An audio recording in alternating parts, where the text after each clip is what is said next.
Cam, you want to ban memes like Yeah. entirely? No, yes, entirely. Actually, they've been changed from their original purpose. What's the point of living? They don't mean what they mean anymore. They're used for evil, not for good.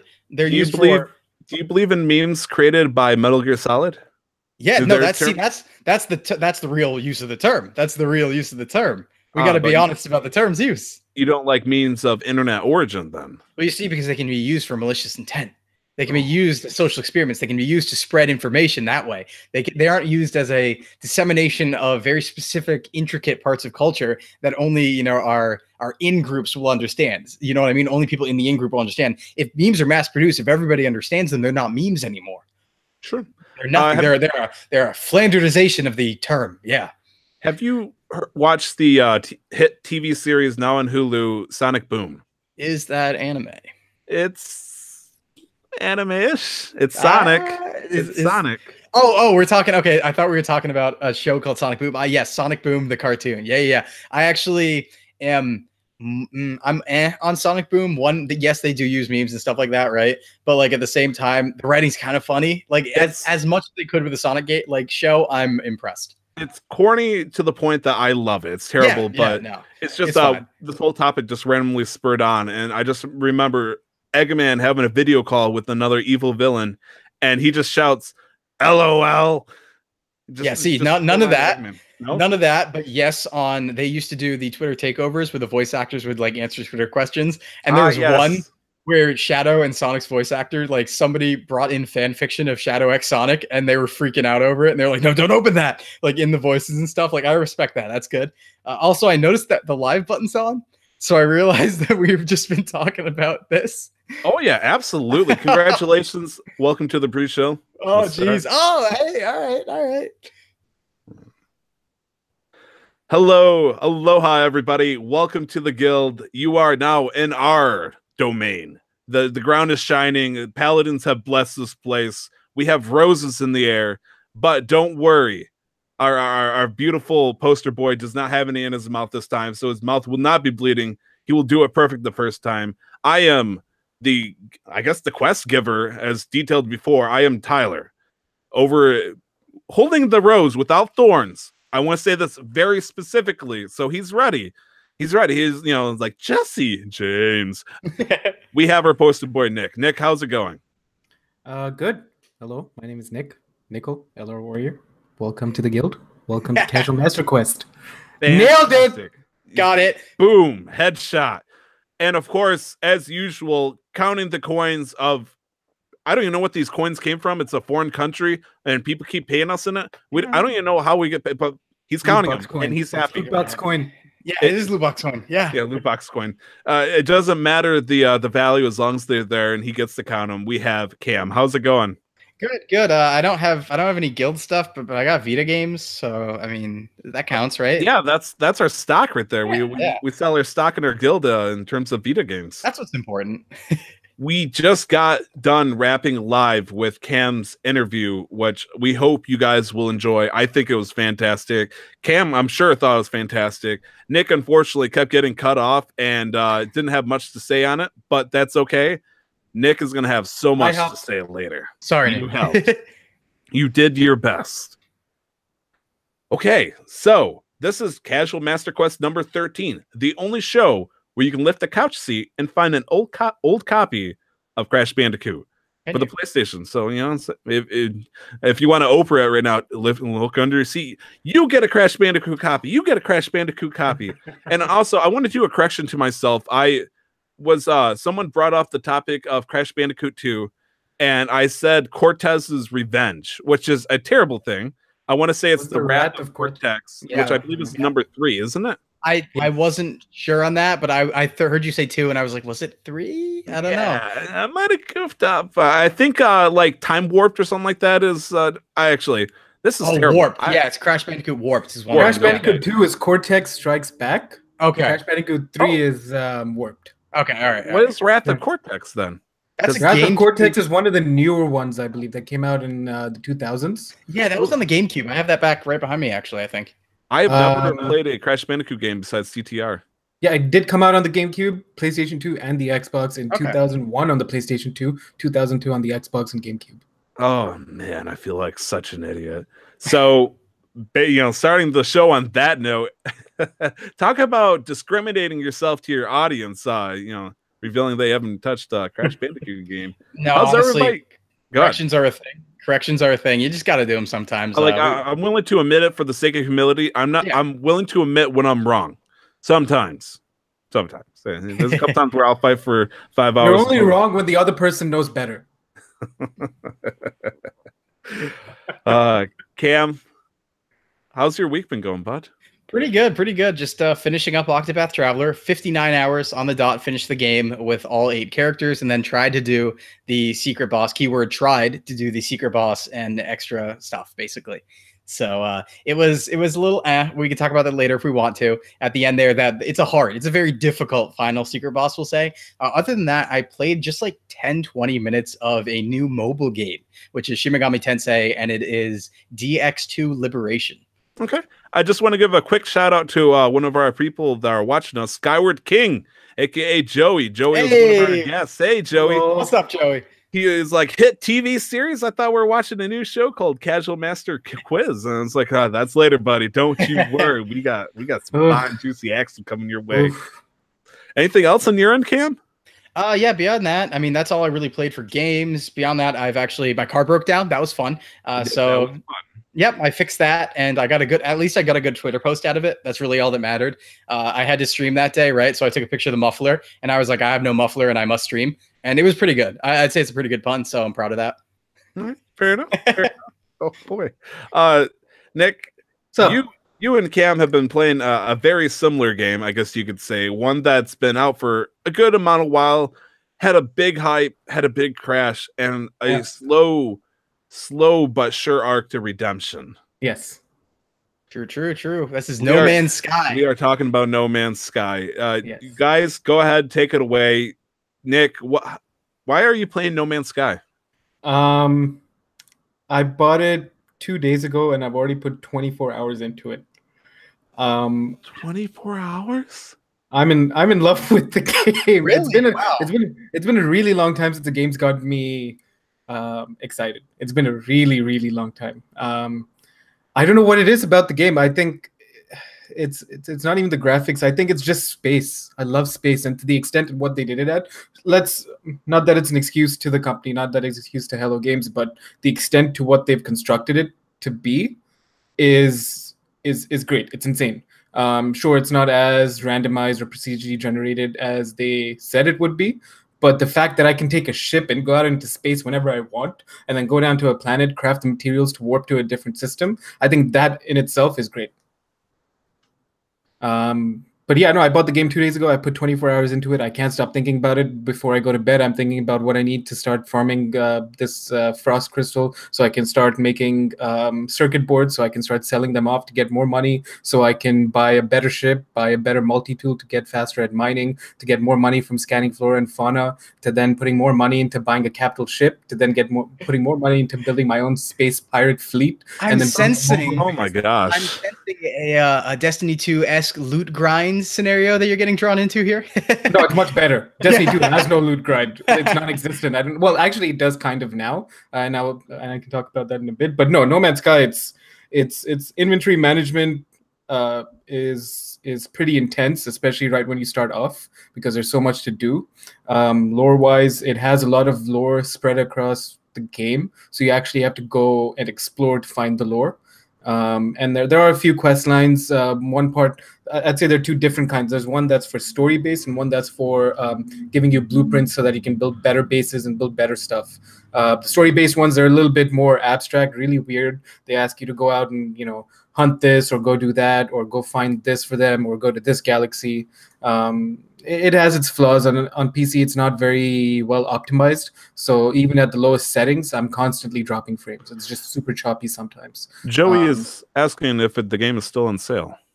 It is still on sale to the 6th of August. It's still $30. So 30 Canadian dollars. That's why I bought it, because there's no better time to really pick up a game that sort of like redeemed itself to an extent where you can play with friends. I don't I'm not aware of any friends that I have that play on PC, unless Cam's been lying to me. On PS4.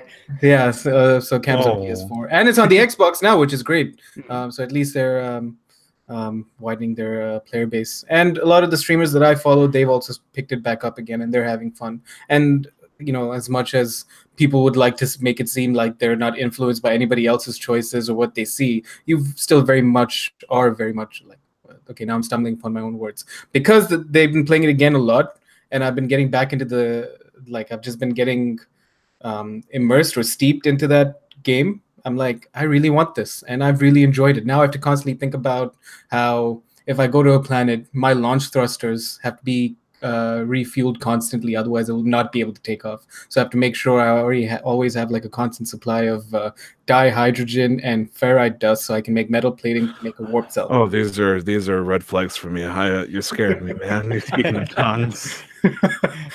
But yeah, that's my spiel about No Man's Sky. Are you enjoying it? Very much so. I mean, I know the answer, but I just want to clarify. Yes, you. Yeah, I'm very much so enjoying it. Yes. I'm glad, because I have not played any No Man's Sky for obvious reasons. I was there since the mention of it. I watched it rise. I watched it fall fairly quickly. It was interesting how quickly that went. And after that, it kind of soured my mood on it. But I was always happy to give it a chance to go back. It's just I don't want to be the person to play it, because I don't want to admit that somebody can recover that well. And, but I mean, for me, it's also, I haven't had a good single player game in a while. Not that, for example, we tried Terraria out a while, 2 weeks ago, 3 weeks ago. Yes. I did not dislike it. I did not hate it. But I believe there are very few games that you love immediately, and I'm sure Terraria, once I put a lot more time into it, it feels like a game that I would enjoy playing. Game. Yeah, but there was something about No Man's Sky that just instantly grabbed me. It's very much like Skyrim. Skyrim was The Witcher 3 and Skyrim are the last two single player games I can remember that really gripped me instantly, where all I could do was think about them. I will say, you can be as nice as you want to Bethesda. Do not call it the Skyrim, because that's true. The Skyrim series. The Skyrim series, guys. Yeah, it's like Modern Warfare and Call of Duty is like the Modern Warfare season. Call of Duty, what's that? It's been taken over. I myself, as Nick would be suggesting, I've been playing a little bit of Terraria. I have I'm probably around the 30-hour mark in the past 2 weeks, so I'm nearing the end.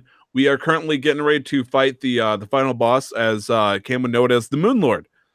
And we were getting ready to take it on, but my wife had to leave today to go to work, and therefore we couldn't actually get to challenge the boss. And we're starting to discuss whether or not we want to switch it over to expert mode, where it's the same bosses and all that, but they have, instead of a fixed amount of health, because let's say the Destroyer has 80,000 health. So it doesn't matter if you have one person, well, it does matter. Or if you have 16 people, because it's going to have the same amount of health. So 16 people would destroy it in 30 seconds, no questions. However, in expert mode, it affixes it to, for every player there is, it gets a little bit more and more hard. And so the idea that it's flexible with us, maybe we'll have a bigger challenge, maybe some more boss fights, plus there's better loot. And I always love better, shinier loot. But that is it for Terraria on my end. Another game I decided to pick up this week, and this is a bit of a weird one, a bit of a retro throwback, Super Mario RPG, Legend of the Seven Stars. Now, have you guys heard of this game? Yeah, I played this recently, actually. Okay. And Nick has given me the solid Mufasa head shake, where he has not heard of it. This, I would call it the progeny of Super Mario RPG games as a whole. This is probably where it really started it all. It came out on the Super Nintendo. It was published by Nintendo, but created and developed by Square Enix. So that is a weird thing. Before Square Enix teamed up with Disney to work on stuff like Kingdom Hearts, way back in the day, Square Enix teamed up with a lot of other companies, big names like Nintendo, where they focused on things like Final Fantasy Chronicles, or I guess in this case, Super Mario RPG. And I think at the time too, considering the time of it being made in the Super Nintendo, was this before the Square Enix merger? Is this SquareSoft or Enix? Because I think it was one of them and not Square Enix together at that point. So that is a very fair point. I do believe it might have been just Square. Okay. Because you're right. I believe that was before the actual fusion, because that would have been PlayStation 1 era. Yeah. Which is way after Super Mario RPG. It wasn't just Square. Okay, cool. Okay, confirmed. Super Mario RPG is a beauty for its time. Obviously, it doesn't hold up as well, but the fact that I can still have a chuckle and it doesn't immediately bore me, that's fine. That is all the, I've been playing Persona like crazy, so much that it's burning me out. Good. Yeah, I know, right? It's like that GIF image of Patrick with his mouth open and Krabby Patties just keep flooding into his mouth. I was like, oh, no, I don't want more Persona. Oh God, I'm gonna fuse more Persona. And so Super Mario RPG, it's like baby's first RPG, and that is good by me. Because you get Mario, Peach, Bowser, and all of a sudden things take a real Square dive. I was about to say Square Enix again. Like the first partner that joins Mario is a little character called Mallow. Now, Mallow is very heavily referenced as a tadpole, even though he is a giant puffy cloud thing that has like some Majin Buu arms going on. Right. Yeah. The boom, boom. It's like, it's just weird and freaky. And the idea that was Square's first attempt to try to make a character friendly with Nintendo, but still have that Final Fantasy feel to it, it was really weird. It was interesting, but really weird. And another thing that I would really like to point out for Square that they did a good job was probably all of the character model design, especially the enemies, because I was saying this in the stream, even if they weren't a threat at all and they were pretty much harmless, they looked very well and very threatening, because these big ominous looking creatures I'm fighting with, and I'm like, oh man, that guy's gonna mess me up, and then he hits me for 3 damage. I'm like, oh, he just looks horrifying. He's not actually a threat. He's a coward. And I got the 2nd star so far. There's 7 stars total. Shocker, Legend of the 7 Stars. Maybe there's an 8th one. I don't know. And I really, really loved the music with it. The music was very surprisingly good, even though it's only 16-bit. And I say only, to some extent, because there's a lot of games out there. 16-bit music is pretty good. But the way they're able to incorporate it almost feels orchestral, the way it was being able to be made in there, even if it was in bit form.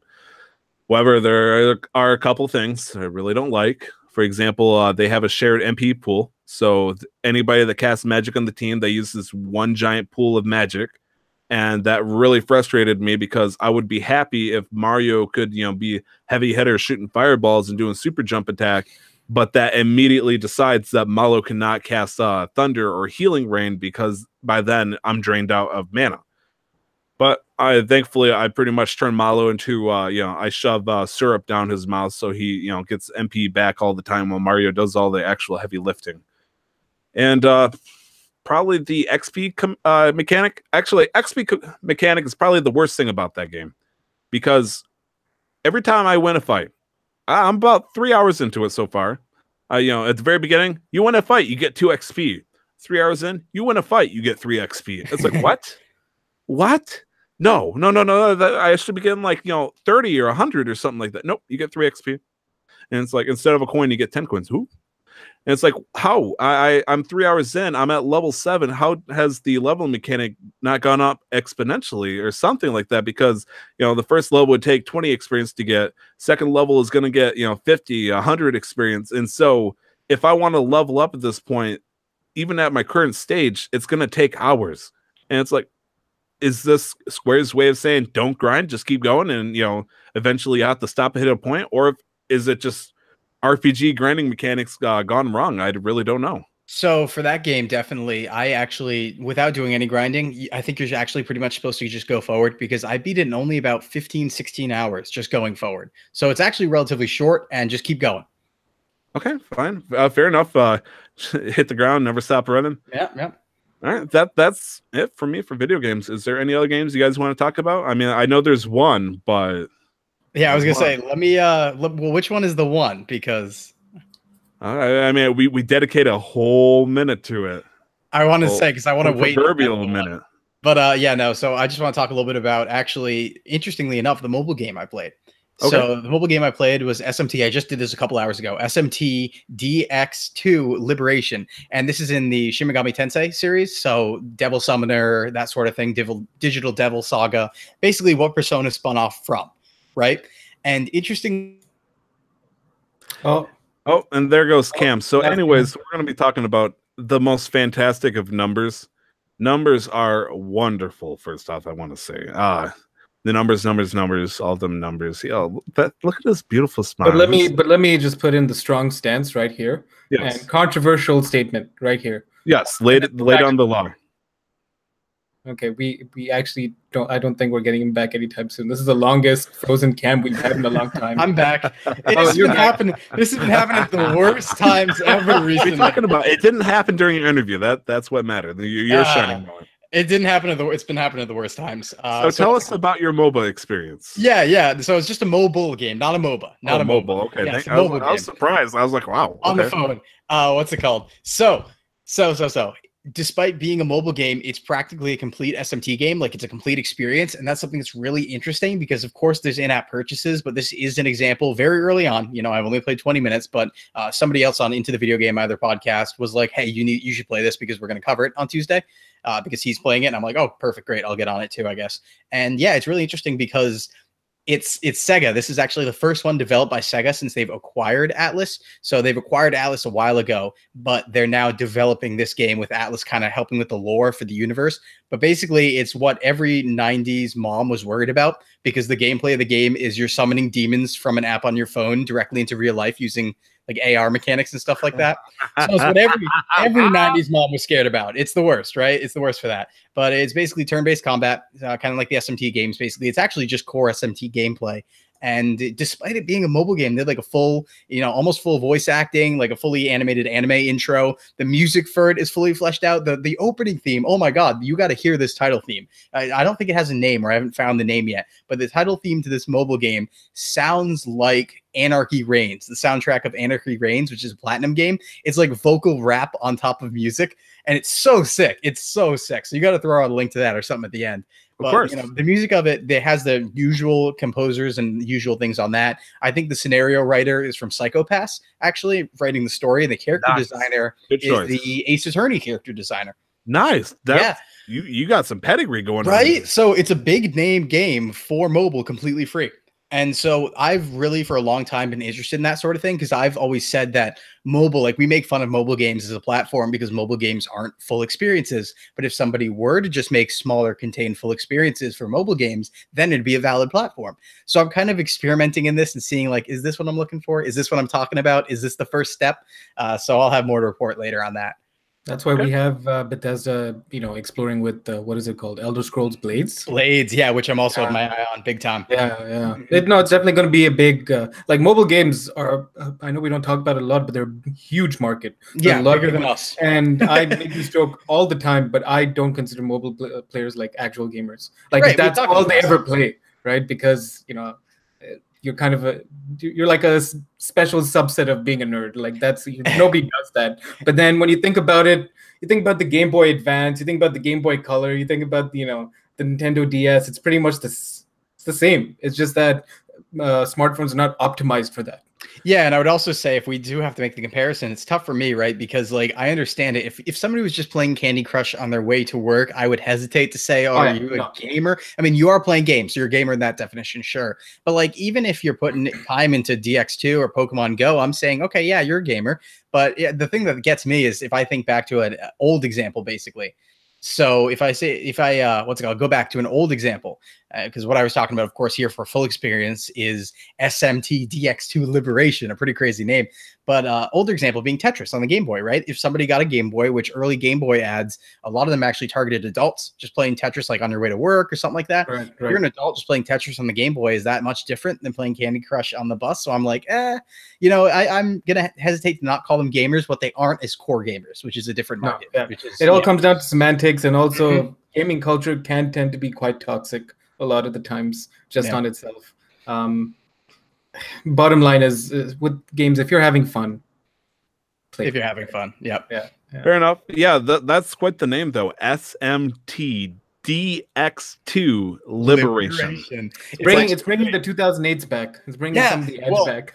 Funny you mentioned that. So there's an SMT game for DS. I think it was Digital Devil Saga or Devil Summoner. I forget which. It was one of the ones on the DS. And the idea of it was everybody in this world in Tokyo, modern Tokyo, had an app on their like DS-like thing to summon demons. So this is just that, but you have a phone now that's a smartphone, so you just summon demons from your phone. So the very integrated of starting the apocalypse. Fantastic. It's super integrated in that's exactly what I'm doing, and that's what the character in the game's doing as well. But there's like a full story. It's really fun actually. So two things that I really, really like are there's a chat feature. So everybody, when you load up, you're kind of just loaded in with other people in the chat. And it's not like a normal chat feature because everybody's kind of, or at least the room that I'm in, everybody's talking like it's in game. So it's almost like an RP type thing going on. And I'm like, oh, that's cool. And even the absolute best thing is you capture demons, of course, and people can leave comments on demons. So when you get a demon for the first time, it'll see a bunch of user comments. And because of internet culture, one of them will be helpful, but all the others will be like, it's a good boy, long boy, very long. And it's great. No, it's the best. The longest of boys. Yeah, it's cute puppers. This is how Doom starts. So we're all summoning demons through our cell phones. Oh yeah. And then before we know it, we're on Mars fighting the apocalypse. Exactly. Not Mars, Deimos. Phobos. There are, in fact, 2 more games that we need to talk about because we haven't discussed this game since we played it between the 2 podcasts. Ladies and gentlemen, we teamed up last weekend and played a little game called Fortnite. Yeah. Oh, yes. Yeah, I guess we did, didn't we? So we played Fortnite, and it was such an experience that I went bald. I turned on my PC yesterday, and as it is, everything started up automatically. Yeah. And then my Epic Games launcher started up, and I see Cam Collects and Tyler in I can't remember what your Epic's username is in a game together with other people, and I'm like, what have I done? Yeah, no, actually, I played last week between what we did last night, between what we did a week ago, and on my own, I think played 15 hours of Fortnite in the last week. Ooh, I'm not up there. I'm probably like 6 or 7 at the moment, but it's been a problem. It's so good for contained experience. It's not like, I'm not saying such a great game, right? It's an okay game, but for a small contained, I can do rounds at 5 minutes before breakfast or something like that, or I need to go in 20 minutes and get a round in. Perfect for that. Just to get your brain running, or you're do something with your hands, just jump in, die immediately, then you're okay. That's it. That's enough scope for the day. I'm good. Yeah, I played a video game today. I'm feeling okay, pretty much. So we played it. Our opinions on it has maybe not changed in the way we were wanting it to, because honestly, we knew it was good to some extent, but we didn't want it to be good. Maybe that's up of us. So Fortnite is pretty much in my kind of domain. When we talk about games on the show, it's fun with friends. Yeah, it's so much fun with friends. But alone, there's a lot of things that have been happening in the last few seasons that have just put the game into such an unplayable state now. The game started off, the main caveat of the game, the main niche of the game was to be able to build, right? Mm-hmm. Epic never ever imagined people would be building castles, bases, forts, and having build battles and going high up in the sky to determine who wins that fight. Right. And so that put the game into a very low skill floor with a very high skill ceiling, right? Where I feel like I'm somewhere in between, where I can outshoot a lot of people, but the moment somebody starts building above me, I just give up instantly because I can't keep up. This is not my area of expertise.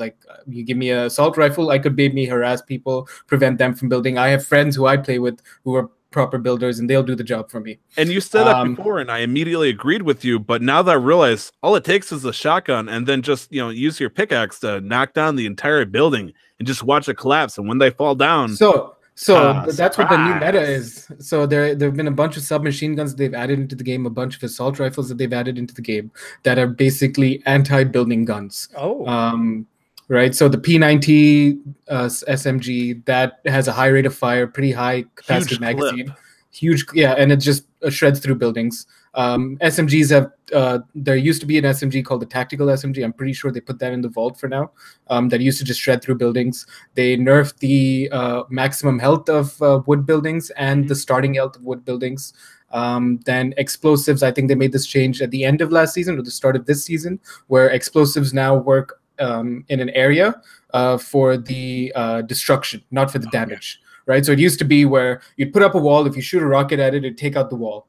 But now, if you shoot a rocket at it, it'll take out the surrounding structures as well. Yes. But the damage will only be directed to that wall. In the sense when we're talking about players taking damage. Yes. And so now you have C4, which they increase the range of destruction on, and now they do a bunch of damage. So all you have to do is roam around. All I would have to do if I wanted to like get serious and play like properly, carry around a bunch of C4, carry around like 4 submachine guns, just throw C4 at anybody who ever tries to build above me, and then watch them fall down. It's just not. It's removed their core experience. It's removed the point of what they wanted to do. And they also nerfed shotguns, which now are very inconsistent. So you used to be able to, with the pump shotgun, hit 223 to the head if you hit all your shots. Now it does 160.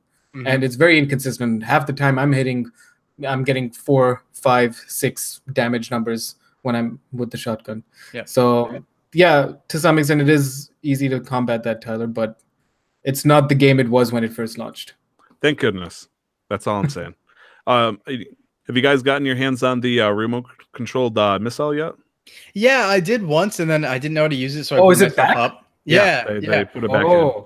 So I didn't know how to use it. I got it, and I was like, finally. I hid for like I think 10 minutes, and I was like, finally, somebody I can use the missile on. And so I stand up and launch it, and it just kind of falls to the ground, right next to my feet, and explodes. So I was like, I didn't know how to use it. I just thought, okay, I press the button and then I guide it. You know what I mean? Then I guide it to the target and I press the button. It just kind of fell out of the tube and just like flumed onto the ground. And I was like, huh, killed me. The more you know, huh? Yeah. All right. That was your Fortnite regrettable minute. I mean, we like it. It's an okay game. It's overhyped, but it's fun with friends, particularly. It's it's a good medium. So. Actually, funny story. So yesterday I was at my chiropractor, right? And my chiropractor is a listener to my other podcast. And so he just like was like, hey, yeah, I saw the feed update this week, but I haven't looked at the episode yet. And he's like, hey, you guys ever do anything for Fortnite? I hate Fortnite. And I'm like nervously like, I played Fortnite for the last time, like the first time last week. And I was like, haha. LOL. Yeah.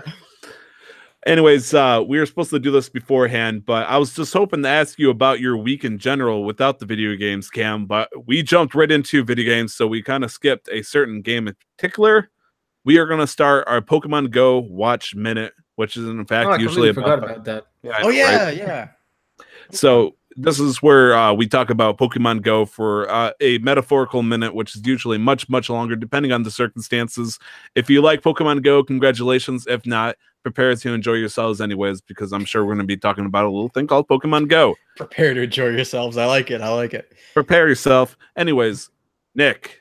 Yeah, so I know you guys have been doing a lot. I believe, Tyler, you went on an EX raid, whatever that is. Before I allow you to get into that, I haven't done much again because final project. So I've been at home mostly. My sister's visited. She's visiting. She's here right now. So I've been busy, not been getting out much. So nothing on Pokemon Go for me. All right, here we go. Strap yourselves in, ladies and gentlemen, for the next 3-hour journey we're about to take on Pokemon Go. Well, let me go first too, because I also have nothing to get out of the way. Wait, you make it sound like I got like tails. You do, Tyler. You do. What are you guys talking about? Yeah, sweat rag. Right? So Pokemon Go on my end was my car actually broke down, so I didn't get out to play it much. And I actually, even though my car was fixed, I forgot I had an EX raid pass. It didn't go. Ooh, that's heartbreaking. So that was my week in Pokemon Go. I opened it a couple times a day and caught a couple things. That was it. All right, fair enough. A couple of things on my end. I finally reached Ultra Friend status with one of my close friends, the person that was going to offer to trade me a Mewtwo, should I not catch it earlier this week. However, that does not matter anymore because I have in fact caught my first Mewtwo, and that was fantastic. Yeah, I know. I'm so excited. That made me happy so much. The idea that I was able to catch it because Mewtwo, out of all the raids, has the highest percentage to catch, just because of the difficulty of getting to it. Because you got to wait once a week challenge to catch this Pokemon. However, it had, like I said, the highest base chance. Still frightened. I was also worried at the idea maybe nobody would show up. As it turns out, I did not have to worry about that. Approximately 40-something people had shown up. It was so big that we had to split into 3 different parties for Valor, Instinct, and Mystic. And Mystic had to split into their own 2 subgroups. And, we had them each take their own turn trying to do this. And that was an experience. I got to meet some people that I forgot, existed.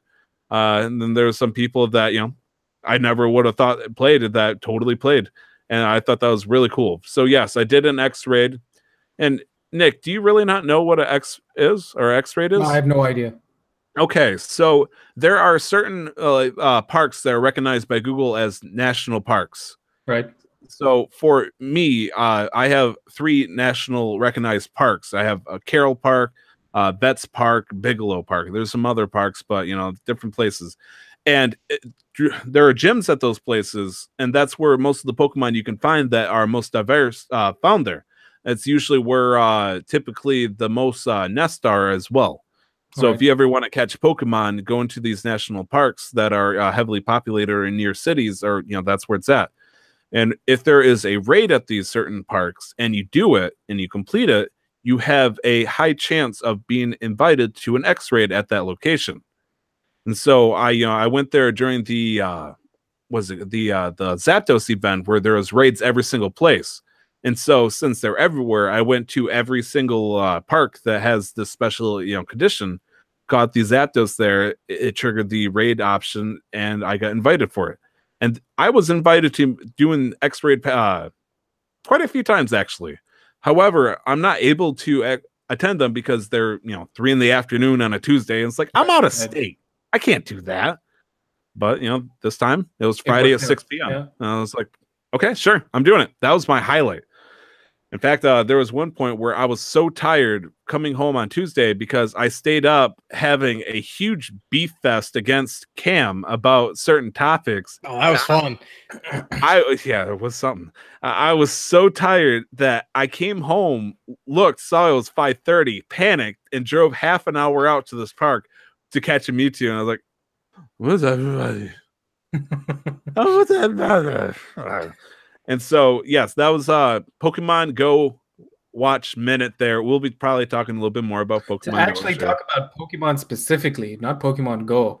And this was a Cam Collects exclusive. On Monday, during Cam's stream, I officially completed my living dex. Yeah, that's right.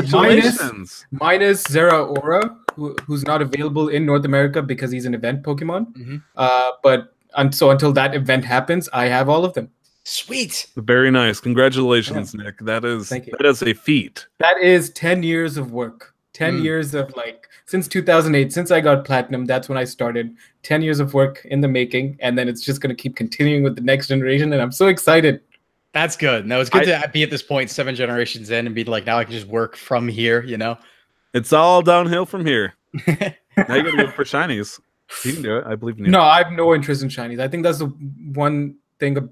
Maybe I'm not the only person, but I've never had any interest in shinies. Yeah, me neither. Except for a few that look cool, but I'm like, really, they just look different. They're not the actual Pokemon themselves, So if some people do have that collector drive in them, that horde drive in them, where they need to have, okay, I've got my living dex. Now let's replace each and every single one of these 807 Pokemon with the shiny version. I don't think you'd do that. I think your life would be over before you actually did that. Considering that you'd have to pass it on to your son or something at that point. Here you go, son. He hands like a Duskfield 3DS.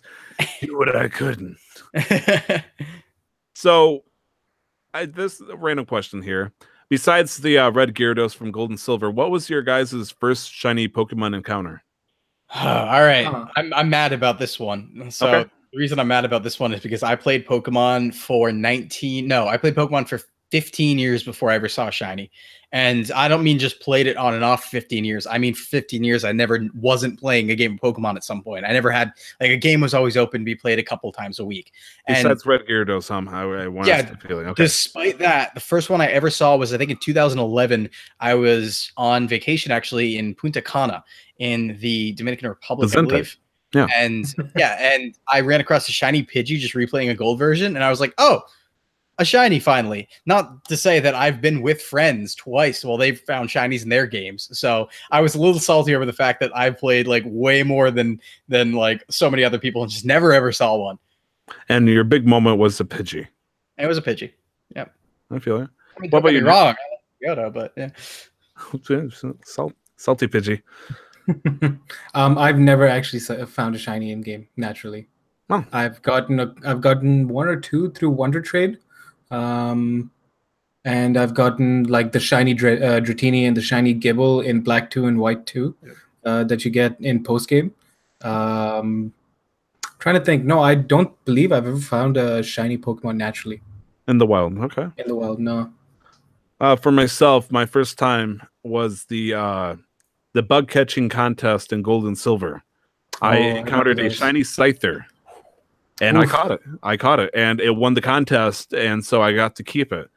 Problem is, though, I tell myself and I tell others, and this is a lie, and I'm going to be honest about this, that I eventually got a metal coat and traded it for a Scyther. I didn't have anybody that was willing to trade me, so it stayed as, or turned into a Scizor, so it stayed a Scyther forever. And, it's very sad, but I was very happy that was my first shiny that I ever gotten, that wasn't just handed to me. Anyways, that was Pokemon. I'm sure we'll bring it up somehow. No, never. That'd be ridiculous. It would never crop back up. However, this is, and I'm very, very hesitant to go with this, okay? I'm going to, right here now, I'm so scared for one of our members of this team right now. We are going to continue with the next level of the Nick Switch initiative. Before we carry on, okay. Where's your hair, Tyler? Okay. Yeah, well, I told you I played so much Fortnite that it just. I had so much cancer, man. It's just. I know, right? No, oof. I know that was terrible, and I'm very sorry. I would like to retract that statement. I enjoyed it, but it was a bad blow. I wanna rub your head. Fair enough. In fact, I kind of wish my wife would touch my head, but she won't because. Basically, it started with she just runs away. Friday night, I'm going to bed. She's going to bed too. She, does the bed talk. Oh, and plays in my hair. It's like, man, your hair is actually getting kind of long, Tyler. And she's like, it's starting to get curly. I'm like, yeah. And she's like, yeah, you're kind of long. And I'm like, she's like, I wish you trim it down and keep a little bit in the front though. And so I'm like, well, I mean. I don't want to cut my hair, but if I have to. And so, I had that thought in my head, put a little pin in it, a little anger, a little annoyance. And of course, I get out of work at like 4:00 in the afternoon on Friday. I got 2 hours before the Mewtwo raid. Mm-hmm. So I got 2 hours to drive around town and, do something like, maybe I'm going to get a haircut. Look at me. And so I stroll, and this is funny because I'm not going to name the people that did it, but I warned them that my wife is going to be so mad when they find out what happened, and they told me to blame JCPenney. So JCPenney had cut my hair apparently, and so I walk in. It's like, can I get this kind of cut? And so they set me down. They're like, what would you like specifically? I'm like, can you make me shiny bald? And they're like, what? I'm like, shiny bald. Is that how you say it? I'm like, turtle wax. Like if I stand in the sun, it's going to reflect and distract drivers kind of look. And she's like, I can take it all off, but you're going to have to go home with the razor if you want to, make it, straight to the skin. And plus we can give you the special oil that gives it that extra glimmer. And I'm like, oh, okay, sure.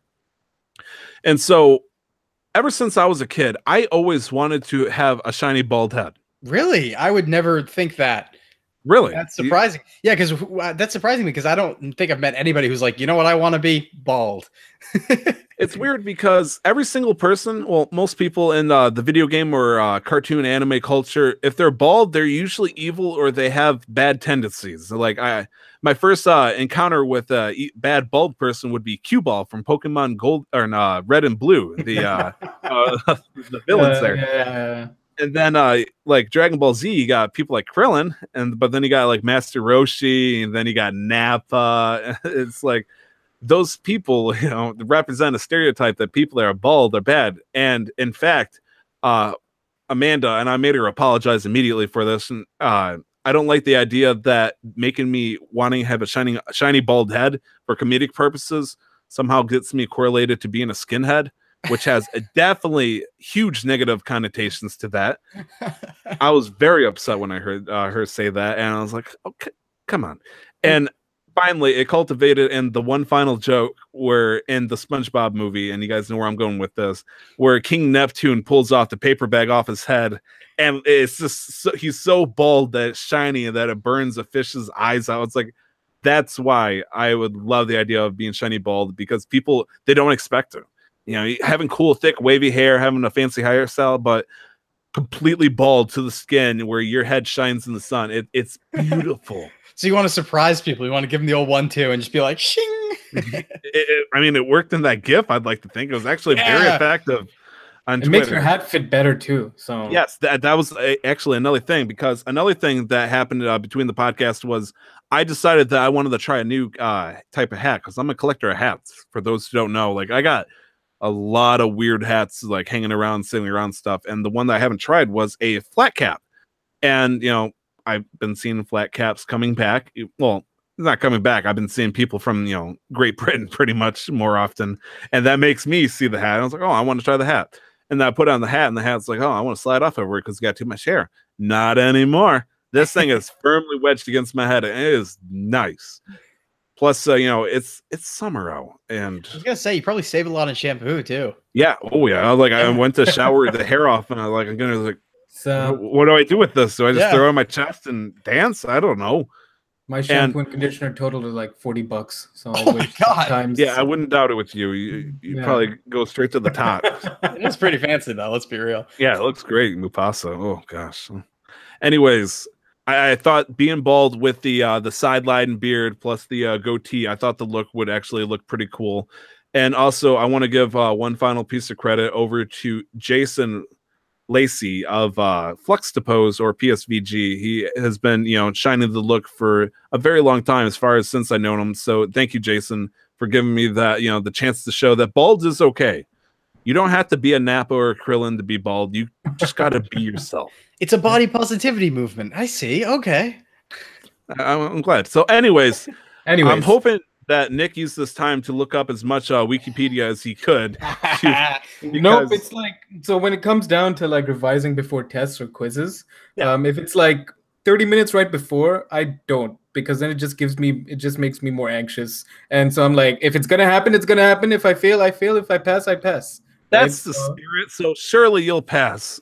My friends used to have a strategy where rather than studying, they would just listen to in like hype music to hype themselves up for the test. Oh no, that's what I do. So I get my metal playing, and I'm just sitting in a corner, like it's, you know, as if I'm about to go out in the ring. You know, I'm just sitting in the corner, rocking back and forth, loud metal music playing in my head, getting myself amped up for the exam. Go all the way in, sit down, then I take off my headphones. Right. Yeah. Yeah, because the more you get into it, the more you like are hyped up for the moment, the better you'll do. It doesn't matter if you know the info or not. It's just You'll put some down, whether or not it's the right answer is a different question. It's the confidence that matters. Yeah. Yes, you're like, I'm gonna put B, but it's numbered 1 through 4. I don't care. Pretty much. So for those who don't know, the Nick Switch Initiative is a challenge I set up to Nick a while ago, where every challenge he has 5 questions. He has to get 3 of the 5 questions right, and if he does, it puts him $20 closer to him getting a Nintendo Switch. And so far, he is $60 out of the 300 American dollars, mind you, because you know Canada is weird and all of that stuff. However, we're hoping to put it up to $80 today. Cam, on the other hand, wishes to make sure it stays exactly where it's at. And none of that. Nick, I will help you the best I can, but quite frankly, I looked at the Wikipedia article. it's not looking good for you, man. This is going to be the widest topic. I've been known to scrap through worse, so let's oh, I mean, okay, I given you some messed up questions, but Cam, he told me a little insight in baseball. He's going to make you cry. That's fine. Okay, yeah. All cool to the end. Okay, I like it. What's it called? The one thing I will say about the quiz and stuff is actually, so I know we're saving up to $300, but we can get a Switch for a better deal if we need to. So of course, something to consider. If we can find the alternatives, and plus, I told Nick at the moment he feels like he has his own money and he wants to cash in, it's his. Like, true. If he wanted $60 now and he thinks he can get a Switch for a hot deal and he has like $100 on him, go ahead. Yeah, it's all yours. I'll PayPal it to you immediately. All right, you ready, Nick? I'm ready. Are you ready, Cam? Yeah, I'm ready. So you got 2 lifelines for this one. There are 5 questions as well as the potential for a bonus question. Okay. So, before we continue, I just want to say officially here and now, ladies and gentlemen, this is the Nick Switch Initiative. There you go. Okay. So one of these companies is not a subsidiary of Nintendo. Which one is it? Is it Retro Studios, Game Freak, Monolith Soft, or IQ? And that's spelled IQUE. Oof. Which one is not a subsidiary of Nintendo? Now, when you say a subsidiary, do you mean second party, essentially? Yeah, second party, essentially. Okay. So partially, if not wholly owned by Nintendo. In some shape or form. I know I'm going to cross up Retro Studios and Game Freak. Mm-hmm. I think that's fair to do. What do you say, Tyler? What are the other options? So it's Retro Studios, Game Freak, Monolith Soft, and IQ. It's one of the last 2. I do not feel confident in giving you a solid answer. I could only tell you what I know, and that's only if you tap me on. So I'm willing to give you a hint. I'm willing to give you a hint on this one for one thing. What I will say is just so everybody's clear of what happens here, what's going on here. Monolith Soft are the creators of Xenoblade. Right. If that helps at all. That's the only hint I'll give. See, you're the JRPG They worked on freak, Xenoblade Chronicles 2 and Next, yeah. You're an interesting character, Cam. I thought the interview told me a lot about you, but there's always one more thing. I'm gonna go with. I think I'm gonna go with IQ. Okay, is that your final answer? Yes, it is. Ooh, unfortunately, the answer was Game Freak. Ooh, Game Freak is not a subsidiary of Nintendo. They're a separate company. Okay, I'm gonna go. I wanted to point out to you now. Tembo, the bad something elephant was made by Game Freak and published by Sega, I believe. Yep, it's Tembo, the bad swear word elephant was published by, it was actually creepy because it was made by Game Freak, published by Sega, which is like, But so Retro Studios created, they worked on Metroid Prime. They're part of Nintendo. Monolith Soft is a second party as well. IQ actually does all the console publishing for Nintendo in China. So, okay. Yeah. Right, because that is a interesting. Nintendo doesn't have presence in China, or at least the Switch doesn't because they're not allowed to sell it there. Yeah, they actually call them. They're called like the IQ 3DS and the IQ Wii and things like that over in China. But yeah, Game Freak. It was a tricky one because Game Freak, even though everybody associates it with it, is not part of Nintendo. Yeah. And it's weird because in my head, I would have thought that Nintendo like officially bought them out by this day and age. No, I think it's because it's 3 people officially, 3 groups are involved with Pokemon, right? So it's Nintendo, you've got the Pokemon Company, and then you've got Game Freak. Yes. Yeah. Well, so Pokemon Company is the overall company that Nintendo, Game Freak, and Creatures Inc., which also is a part of Nintendo, I think, owns. So there's 3 parties that own Pokemon, but they're all part of the Pokemon Company. So yeah. All right, Nick, we got to get you a point. Come on. All right. Yep, moving on. Who conceived the original idea for the Game Boy? Is it Satoru Iwata, Gunpei Yokoi, Genyo Takeda, or Minoru Arakawa? Okay, I feel confident on this one. So I'll say them again. Is it Satoru Iwata, Gunpei Yokoi, Genyo Takeda, or Minoru Arakawa? Gunpei Yokoi. Is that your final answer? Yes. That's correct. Good job. Okay, good. They're very good. Huh. Actually, I don't have sweat coming from my hair because I don't have any hair. But I was like, ooh, like it would form and it dropped like, whew, thank goodness. Okay, good job. 1 point to Nick. All right. 1 wrong so far. Good job, man. Okay, as of last month, Nick, who is the president of Nintendo? I don't remember his name. I'll take one of his 2 names, either first or last, to make it easier because I imagine that's cold-hearted. Japanese name is difficult, but you want him to remember. Yeah, I will say this was right near the top on Wikipedia. It was only last month, so it was in the news. I can't help you. This is the path you're gonna have to walk alone, my friend. I'm so sorry. This is mean. I can't remember his name, but I know exactly what you're talking about. He came in, they announced it in like May or like June because the previous president stepped down and he was in charge for like 3 years. Yeah. After the other previous president. Yeah. Iwata died. It was Iwata, then it was Kimishima, and now it is Hanafuda. Hanafuda, that's good. The cards? Flower cards, yeah. So if you don't have an answer, I can just... Are you good? I can't help you. I'm sorry. I'm so sorry. Come on aside. No, it's fine. I can't remember, so yeah. All right, that's one Shuntaro Furukawa. I knew it was with an F. I'm like, oh my goodness, no. Okay, yeah, next. Let's go. Okay, so this next one hopefully is going to get you a point here, and then I'll save the interesting one for last. So, with more than 100 million units sold, this home console is Nintendo's most popular. I feel confident on this one. So no but... handhelds. This home console is Nintendo's most popular. Tagging you in, Tyler. Well, the highest selling console for the Nintendo system would be the Nintendo Wii. It's definitely gone up there to challenge Shaw.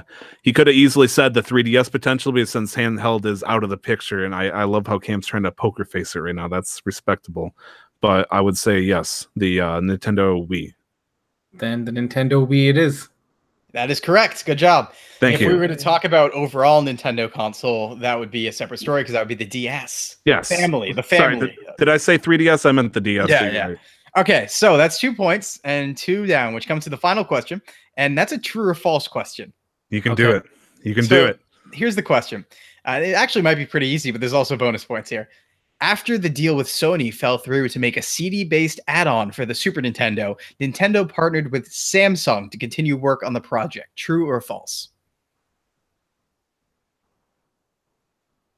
Tyler, how are you feeling about this? I feel very strong on this, but I'm also like, I'm Vegeta cocky right now. I'm probably gonna get beaten up by the current villain at the time, but I do have some background I could help out with this. Okay, I'll tag you in then. Okay. I could be mistaken. Nintendo did work with Samsung at some point to make something called the Magnavox. However, that was in the 1980s. What we're talking about is a team up between Nintendo and Sony to create a disc-based system. That fell through, and they started to make something called the Nintendo 64 Euro DD. That didn't make it past Japan, but I don't believe they worked with Samsung at the time. In fact, the only other company that I know that they tried teaming up to work on something was the Philips, that made the CDI games. Right. Also, very much in the past. So I would say false. Yeah, I was gonna go with false too. Yes, for all the reasons that you just said, Tyler. I knew you got it. You got it.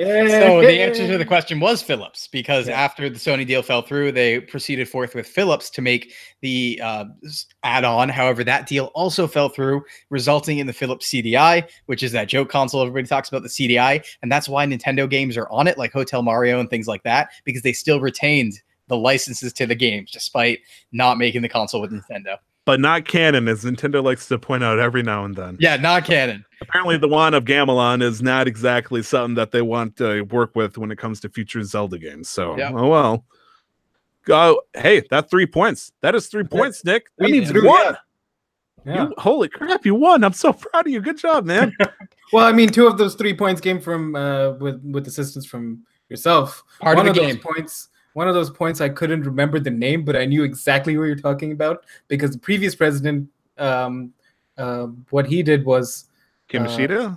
Yes, it's funny because I want to say Kamoshida, which is completely. Yeah. I want to say Kirishima based on anime I'm watching. I just said animes kill me. On anime I'm watching right now, I want to say Kirishima, but it was Kimishima. The correct term is Animu. Animu. Mango, yeah. So. Nick, you won. Good job. Thank you. Yay. That puts you at $80, man. Good job. Thank you. And I'm not sure. Nick, do you want to reveal your ace in the hole, or do you want to hold off on that? Well, I was going to go with... because Cam has no idea what I'm talking about. Yeah, I have no idea what you're talking about. But with Kimishima's appointment, he restructured management. And so Miyamoto and Takeda were given new titles. Mm-hmm. What were they? Miyamoto and Takeda were given new titles. Okay, Miyamoto, I'm going to go for fellow for Miyamoto. And for Takeda, I have no idea because I haven't looked at Takeda for a while. I'd give you like a quarter of a point because Miyamoto was creative fellow and Takeda was technology fellow. Okay, all right. Yeah. You see, Cam, what was going to happen was I spoke in the back alley. I met up with Nick. You know, It was raining. I had a cigar in my mouth. I was like, Nick, I know Cam's going to be a jerk to you. This was before we talked, and I looked at the Wikipedia article, mind you. I knew it was a gut instinct. I was like, Nick, if you get 2 points, but you lose and you give up, and I'm going to give you one chance. You're going to activate your trap card, and you get to ask either Cam or myself a question, and if we can't answer it, that will guarantee you the 3rd point to win. However, you got me. Got me.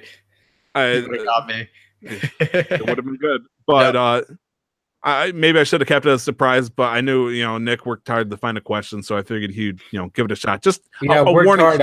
I did not just look at the Wikipedia page this morning and look through it. That's don't worry, nobody does that. No, sir. You better watch out, Yugi boy. No, but those are good questions. I am truly upset that I couldn't remember Shintaro Furukawa's name. I'm upset about that to no end. Everything else. That's okay. Nick, we're making you better than 90% of people on Nintendo knowledge. That's part of the process. We're getting you there. Absolutely. And your podcast that special episode before we get into like the semantics. Helped with the cementing the foundations, Tyler. Wait, what's going on here? I completely tuned out. He was talking about the history. Your episode, the history. Yes. Yeah, no, that helped in cementing some of the foundations and the names and stuff. Okay, yeah. That was great. You guys should definitely listen to it. Like Yamauchi. Okay, let's move on before we start another yes, let us not make the deepest dive into the news, but we will make a deep dive into it. That's good. No, that's what I like. I like the later references once it's over. It's my favorite thing ever. It's funny because it goes on to 2 levels, the Sony E3 and then the 5-6 hour quarrel that we had on Discord. So thank you very much for the quiz. The show continues, however, because we got news topics coming your way. Oh boy. News.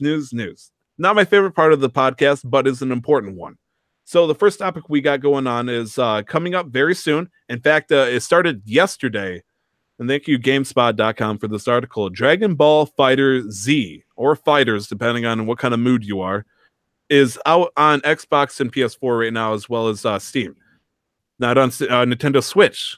However, that's going to be changing very soon. And to help show maybe if you'll like it or not, going to be coming out on Nintendo Switch as a beta. And that's going to be coming out this weekend, I believe, starting on Friday through Sunday. You can download the beta a la test fire style, like Splatoon and ARMS right now, and where you can have it ready and set to go the moment the beta starts. Yep. So you'll be able to enjoy it.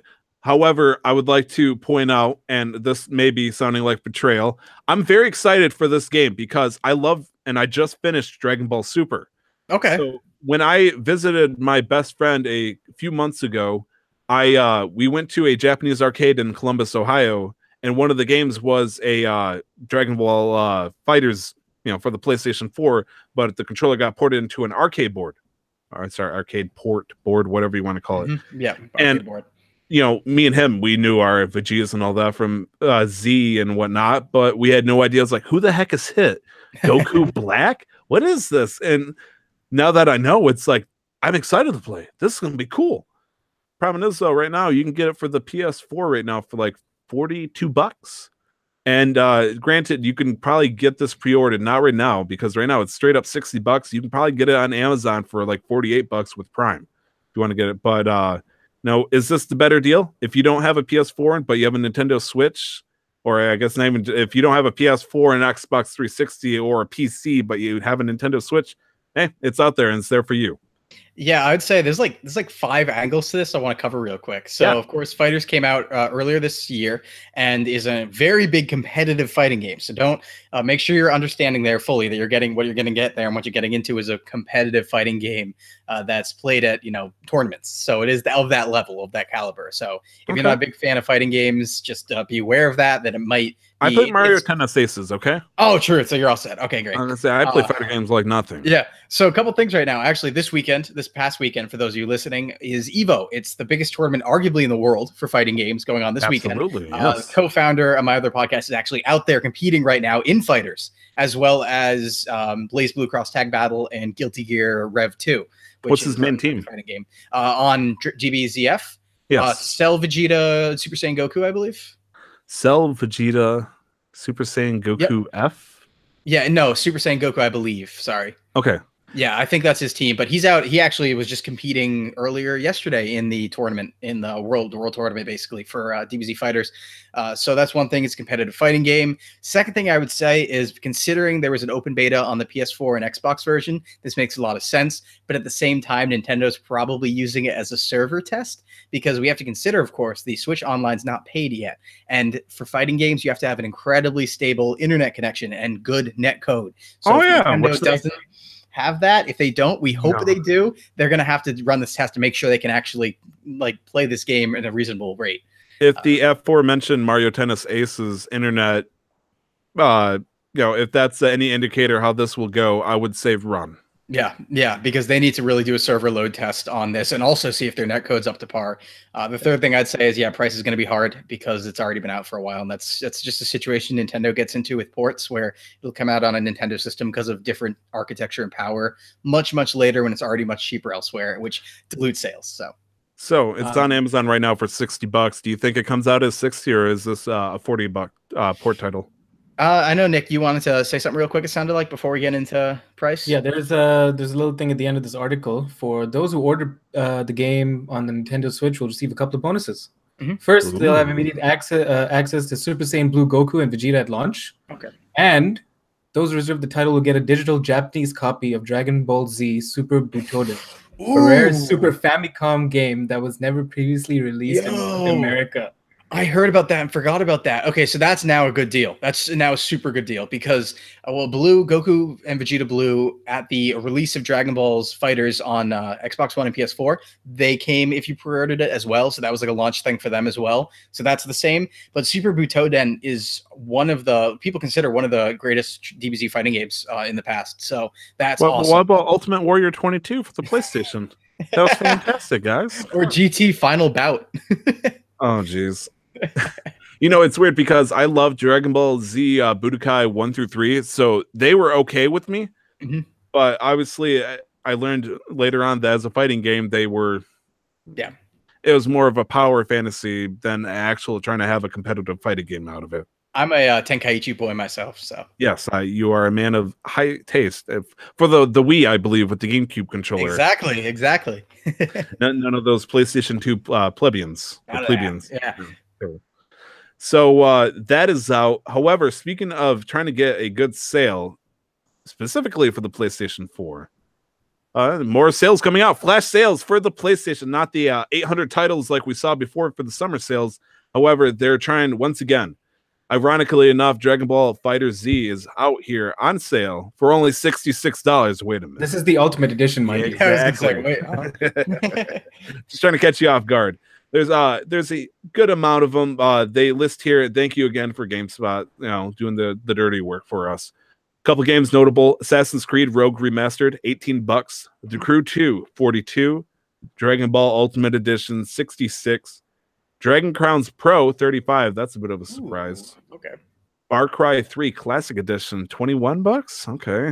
It's a little bit much. Lower, please. Yeah. I know, right? Far Cry 5, $39, which it's still a new game, a solid deal. Yeah, I'm gonna say that's GameStop prices, I guess. But and then if you want to pay full price for it, you get the old gold edition instead. Cam's favorite game, Ni no Kuni 2 Revenant Kingdom, is out for $36.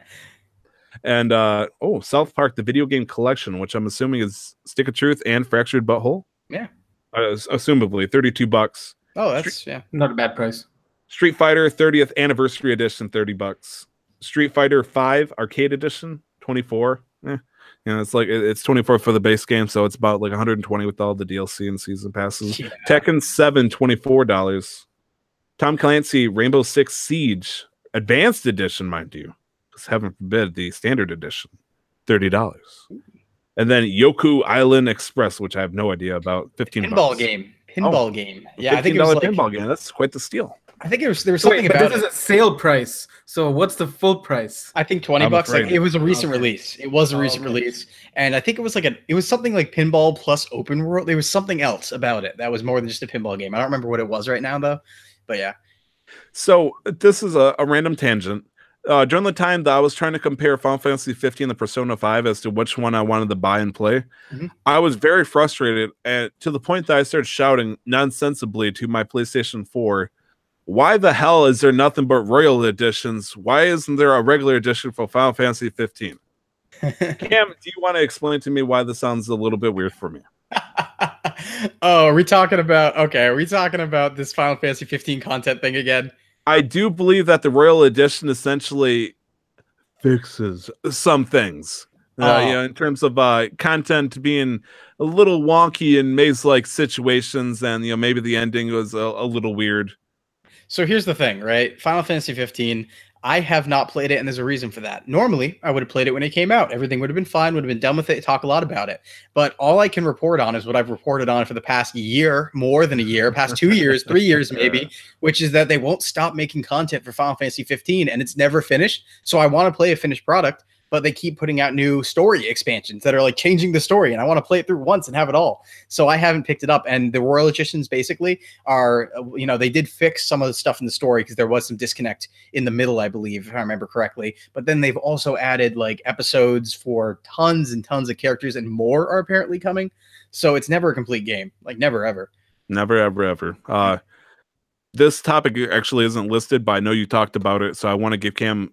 I want you to have the floor a little bit more. Can you tell me about NPD for Epic? Yeah, for Epic. Okay, so this is last week's. So this was actually Bloomberg came out with this projection from Epic Games, which is Epic Games is now valued between $5 and $8 billion because of the success of Fortnite. And the scary thing about that is that's larger than Square Enix, that's larger than Capcom, that's larger than CD Projekt Red. It's Ubisoft, only slightly, well, it's only slightly under Ubisoft or Ubisoft, yeah. So that's how big Epic Games is now. Over the course of a year of sales, essentially. Just that. And I think I mentioned this before, but Epic's actually sitting on a gold mine, and they just haven't fully utilized it yet. Yeah, it's weird. They haven't expanded. They own the rights to the Unreal Engine. Yeah. With everything they've done with Save the World, Fortnite Save the World, which is their PvE defense version, and then you've got the PvP Battle Royale. They have a system potentially set up to create any kind of game they want. Oh yeah, yeah. No, and any kind of game. They can just keep churning them out until another until another one sticks, like Fortnite did. They can create a looter shooter. They can create a card-based game. They can essentially create their own Pokemon and their walk around Pokemon in their own system. Yep, one thing I'm really actually critical of when it comes to the game industry and when it comes to these big things, this is actually a criticism of Game Freak, really, and a criticism, or not a criticism yet, because Epic this is new money, and I want to see how they handle it, and they still could. But what I want to see from the game industry is when you hit it big with a game like this, when you're now worth more than a lot of other publishers, like let's consider how many games Square Enix puts out and how many different studios. At that point, open up new studios, hire more people, reinvest into the industry, and make new games. That's what I feel should happen rather than just sit on the money. So I want to see that from Epic. I want to see Epic now become more of a publisher, become, head of smaller subsidiary studios, make new experiences. That's what I want to see. Epic used to make the Gears of War series. Sorry to cut you off, Tyler, but and I love the Gears of War series. So to see them branch out and to move on to other art styles as well would be nice, because now they just have opening it up here quickly. I think they're closing down. They closed down Paragon. They have their free Unreal tournament engine that's run and maintained by them and players, as far as I remember. And then they've got Shadow Complex, their only other paid game, and I have no idea what that's about. And that's older too, I believe. Shadow Complex was like very years. Old, yeah. And apart from that, I guess most of the money they make, well, now it's from Fortnite, but before that was from selling out the licenses for their Unreal Engine, which is so many games use the Unreal Engine. Everybody uses it. So they have proprietary technology in their hands. So much potential now with the amount of capital that they're getting in. Because really, if you look at Fortnite culture, it's really about the it's about the skins. People pay so much money for the skins, and people then will go and talk about and make complaints about paying $40 for DLC to help revive a game that's coming out September 4th, 2018, called Destiny 2 Forsaken. But never mind that. It's a whole other conversation. But no, seriously, Epic is sitting on something, and I hope they do the right thing. I hope they, make new partnerships to work on different art styles to bring some indie games up and into the limelight where they belong. That's one avenue too. That's actually the avenue that what's it called? Boy, I'm forgetting my studios now. It's one of my Devolver. Thank you. Devolver Digital. No problem. I gotcha. Devolver Digital was actually a good example of that, where they started off like half making, half publishing a bunch of small indie games, and because of the success of Hotline Miami, they started grabbing up more and more small indie studios and publishing more and more. And now they're a huge indie publisher. They're publishing like a quarter of the indie games we know about, and that's just a good example of how you expand and how you do that very fast. Fair enough. I do want to say earlier, to Cam's point, he wanted the company to expand. However, another comparable company that would follow the trend of this would be Supercell. Supercell, went under the radar for a little bit, but very quietly but quickly became a huge thing. People who don't know Supercell, that is the person that in charge of Clash of Clans. And when they expanded, they created Clash Royale, which is not the direction I would have wanted it to go. However, at the same time, Clash of Clans is built on a way to make money in a similar way to Fortnite, but in probably a more mischievous way, I'd like to think. Mischievous. I mean, Bluehole is in the same pathway with PUBG right now, but I see what you mean with the P's. Yeah, it's called plosives, and they sound terrible all the time, and we have to be careful about them. So okay, fair enough. But I'm really nervous because Epic could very easily put it in a direction where the people are excited for it, but the people that look at it analytically are like, "Oh no, you just did that! Please don't." And so we'll see. I'm hoping Epic chooses the right thing, because quite frankly, the last time I played an Epic game would be Unreal Tournament 3, and sure, it was a game. It was a game, and the problem is also the level of scrutiny that game developers can receive from the communities at like the levels at which they can receive it, because there's never ever been a successful company that hasn't failed at something before, right? So if whatever the next thing that Epic tries at, and if it doesn't work, let's say it just fails, not to the levels of Battlefront 2 or any other sort of similar game where there's been a heavy criticism or backlash from the community. But let's say they just put out a looter shooter game and it just doesn't do so well, and that could essentially just potentially ruin the company, because people are like, oh, they're a trash developer now, right? So that's the other thing, gaming culture can be toxic to that extent, where people are just not willing to give things a chance, or giving time to see things grow. Like we've seen that with No Man's Sky, and we've seen that with The Division, two most popular examples I can think of. I will say, though, I think there is a way to avoid that, and you can actually use the toxicity. And there was a quote, I forget who said it, that the idea that nobody criticizes themselves as hard as people play video games, in terms of criticizing their industry that they're in, their hobby, and scrutinize it. But you can use that to your advantage. And the way you can do that is you can generally avoid, I think, making a really terrible game that gets community mad if you have community input during your development process. And that's one way to completely avoid it. Let's talk Octopath Traveler, right? They actually changed everything people asked them for during the process, and they sold 1 million friggin' units of Octopath in 3 weeks. They shipped it. I don't want to say they sold it. Sure, they shipped it, not sold it. But Japan sold out and continued having to stock it. I wouldn't doubt it's going to pass. Yeah. Oh, it's going to be over there already. We don't have that pure data yet, but it'll be above that too. We might even hit that. I joke about a Weeaboo limit of 2 million units sold that I joke about a lot, because almost nothing gets over that. Like Persona 5, Nier Automata, some of the Bravely Defaults, Octopath, Fire Emblem Awakening, like they always almost or barely break 2 million. So there's like a cap almost on that type of game. I mean, after that, it becomes mainstream. You don't want that. I don't want that, but but it's definitely something new to consider. All right. Speaking of big numbers, thank you for the segue there, Cam. Next article, and the last one for this one. The NES Classic is so popular, it outsold the PlayStation 4, Xbox One, and Switch in the month of June. Yeah, NDP data, baby. This is specifically units, not monetary like value. Yes, financial revenue, just number of units they've shipped. So I'm sure any of those other consoles, in terms of money and maybe not profit, that might be up there. Yeah. Still probably made more money than the NES, but in terms of pure units pushed, NES took it. NES made a comeback. 1983 is nothing on us, baby. True, and I think it was something to the order of what 1.26 million, I think, in the month or something like that. I think that was the number it was shipped this month because it was the relaunch of the NES Classic as well, and I think the totals now is just shy of 5 million.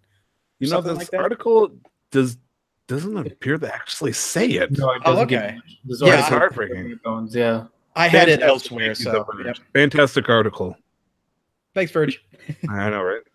So, thoughts before defamation suit. What did we do to ourselves? The Verge is a very reputable source of information. I thank you for your article input as well. However, GameSpot, you are doing a fantastic job. Thank you.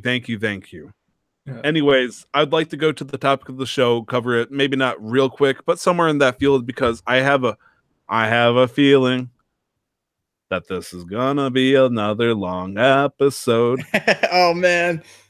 So, topic of the show: games of the past that would face scrutiny and controversy if it was released today. I have a fun answer, but yeah. So I really wanted to talk about Mr. Gunn, Mr. Harmon, talk about, all the giant controversy that's going on where good reputable people are having their past being dug up and used against them, even when it has no context whatsoever anymore. And, for the most part, they've very often apologized and redeemed on it.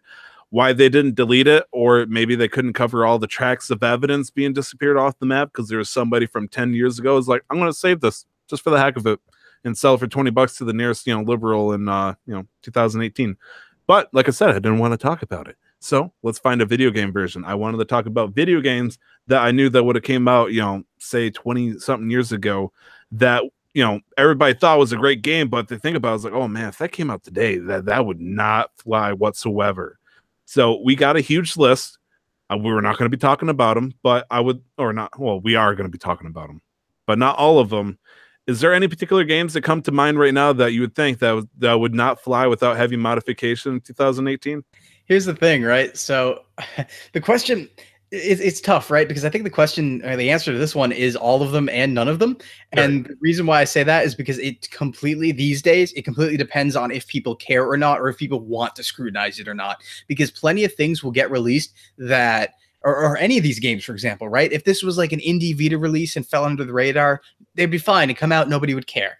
But if people draw attention to it, then it has to change. So practically every one of these things from this list, if people drew attention to it at this time now, because of how prevalent the social media culture is and this scrutiny is, it would have to be changed. So the answer is all of them, but if nobody cared, none of them. Like a good example being any JRPGs that come out these days, actually, a lot of them. So a lot of the ones that you on the Vita, basically, a lot of the ones in the Vita, there's some stuff where it's like, okay, some of these JRPGs deal with, girls in high school who in the US, this would be considered pedophilia, that you're dating them and things like that. And you're doing stuff with them. They come out in the US, but only because people don't know about them. But if people knew about them, they wouldn't come out anymore. The radar. Yeah.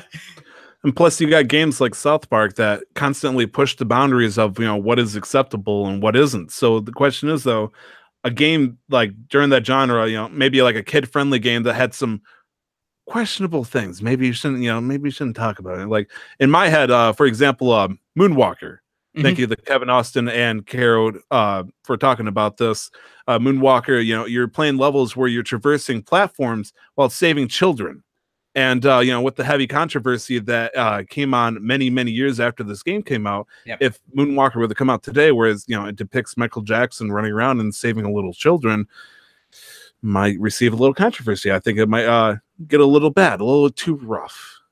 Yeah, I think at that kind of thing, though, at that point, it would be about the tastefulness of Michael Jackson's death and releasing a game about him and also using his likeness. Because the thing is, you can get away with so much nowadays. Like, you can definitely put out stuff as long as it's not like the big controversy of the week. You know what I mean? So if people did put that out, like, people would be like, hey, you know, it's yes, that was a controversy, but also like things like what's it called? I'm forgetting what it was called. Not Wasteland. Manhunt, not Manhunt. It was the Hatred. Hatred came out on Steam still, despite all the criticism. So in terms of just releasing, yeah, it would probably still just release.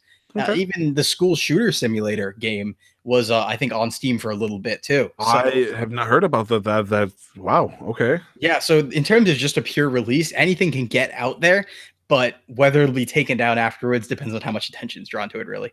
Well, I guess another thing here. I want to shoot a second idea. Yeah. Okay. Leisure Suit Larry. Yeah.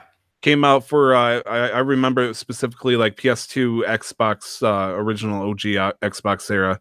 A guy cartoonishly constantly trying to do an adult version of Johnny Bravo and just constantly trying to get laid. Mm-hmm.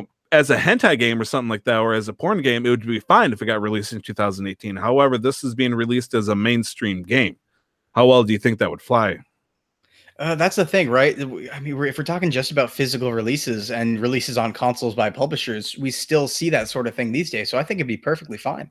I mean, what do you think the comparative game would be nowadays? Yeah, I mean, if you went to Sony with the PS4 and Vita, I mean, let's talk about even things like Summer Lesson, like in the PSVR, or even on Switch, surprisingly from the kid-friendly Nintendo, the Senran Kagura VR dating game. Well, it's not a dating game, it's VR tech demo, but you're basically just fondling one of the Senran Kagura girls' boobs. And that's just, it's on a Switch and it's a VR game and it's coming west. Wow. Yeah. I did not expect that. Another thing I noticed, like on Nintendo Switch right now, there is a Japanese like cell phone conversation game. Yeah. Like mostly in Japanese, but it's, it looks like between you and a Japanese girl. It's like, will you feel the summer love with us? Buy these 3 different games and options. I was like, wow, Nintendo let that one through. Yeah. Yeah. Lordy. I thought, Manhunt for the Wii was a bit of a push, but okay, sure, yeah, you you sly dogs, you. How about maybe not in terms of the sexual content? How about I'm looking at this list now. There's quite a few. Yeah, a lot of it's sexual content. If we went back, of course, we could talk about Mortal Kombat and the Blood versus No Blood, Sega versus Nintendo, and all that sort of stuff, because it was just a different time then. Because then there was the idea, and it was practically more so a truth than it is now, that games primarily were for kids and primarily targeted towards kids. And this was before the ESRB and the rating systems. So things were different back then. If we didn't have those structures in place now, we would see a lot more things banned, because it's like, well, you don't have a rating on this game and it has sexual content. A kid could pick this up. So it'd be different now, definitely, because we have the ESRB. So we can rate things as M and then release them no matter what, as long as it's not rated adult only, I think, which almost nothing will be published as that. If it gets an adult rating, they just will be like, nope, we're releasing it on our own. So is there... but growing up in the Middle East, we were never officially, the GTA games were never officially sold.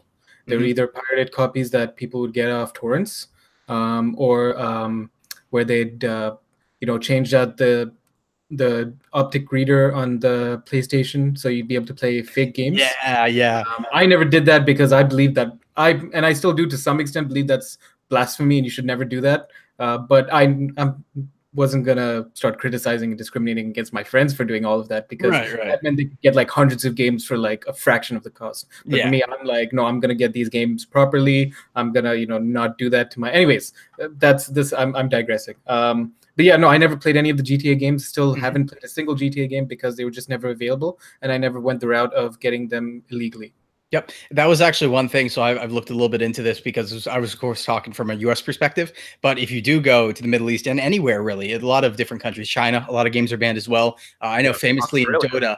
Yeah, Australia as well. I know famously Australia is notorious for their strict ratings. Yeah. In Dota 2, I remember there's Skeleton King, and Skeleton King couldn't be released in China because of superstition, so they had to change it. But Saudi Arabia actually has a significant list of banned games, and some of them actually for religious reasons. I know that Pokemon Go allegedly they claimed Pokemon Go was banned for a bit due to un-Islamic principles and things like that. That was, of course, what Saudi Arabia was saying.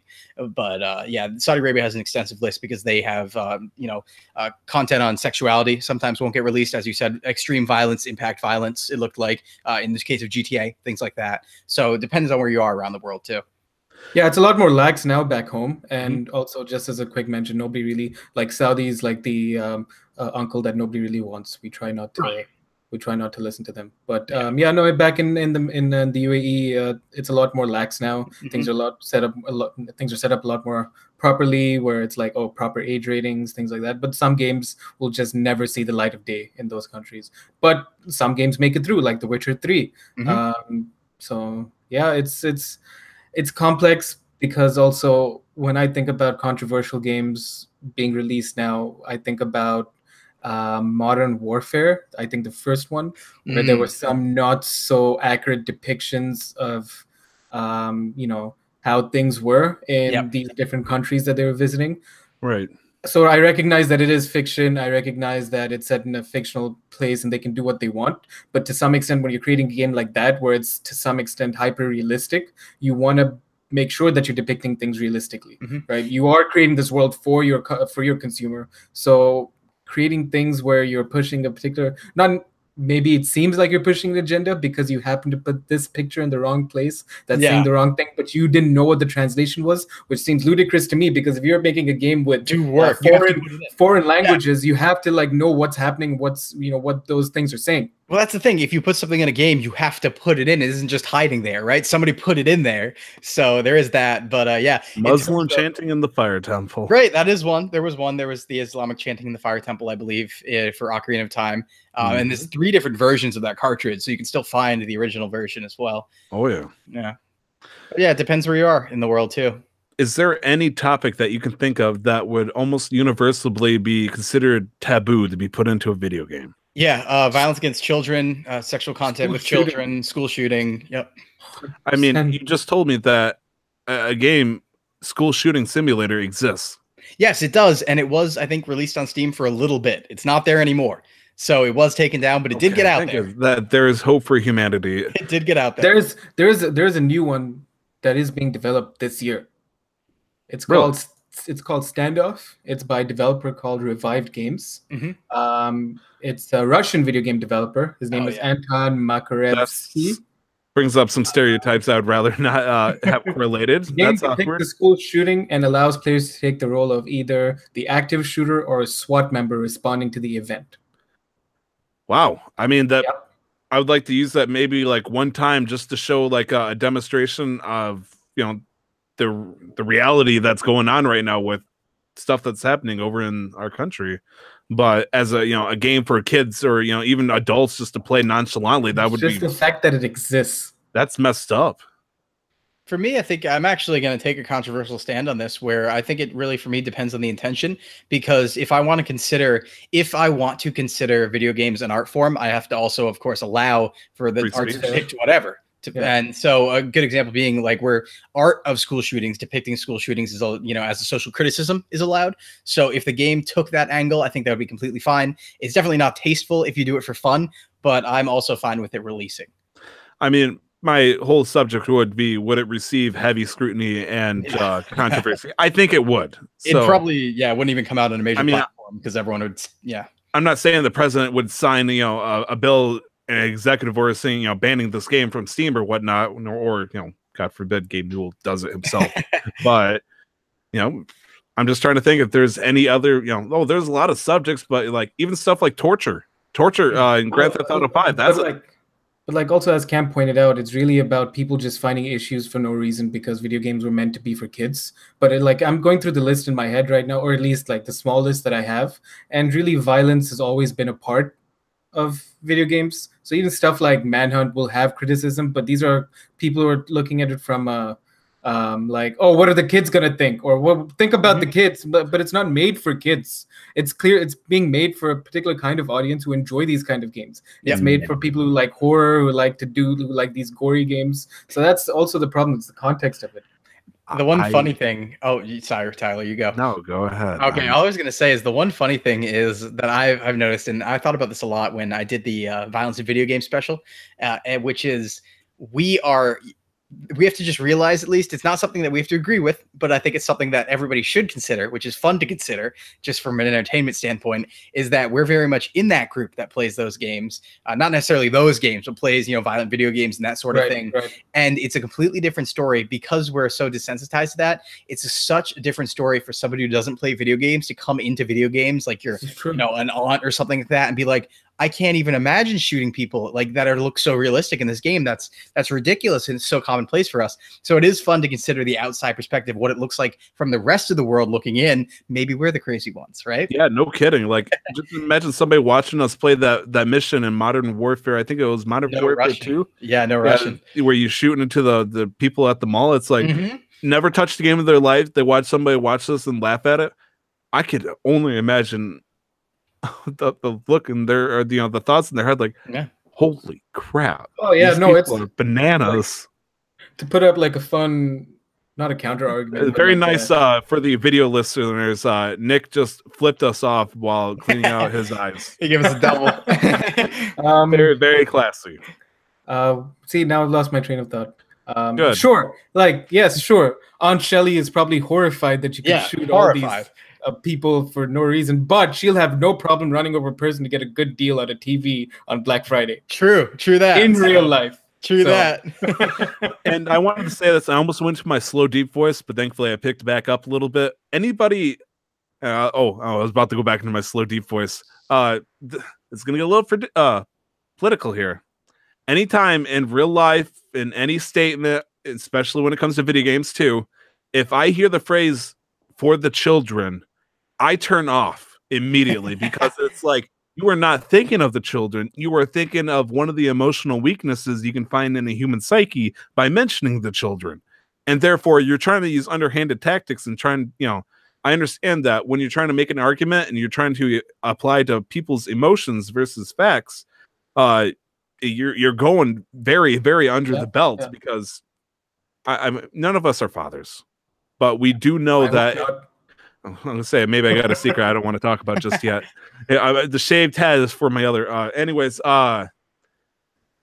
anybody who has kids understands that when they think of their children, and if they, any like legit thought of them being in danger, it changes the way they think immediately.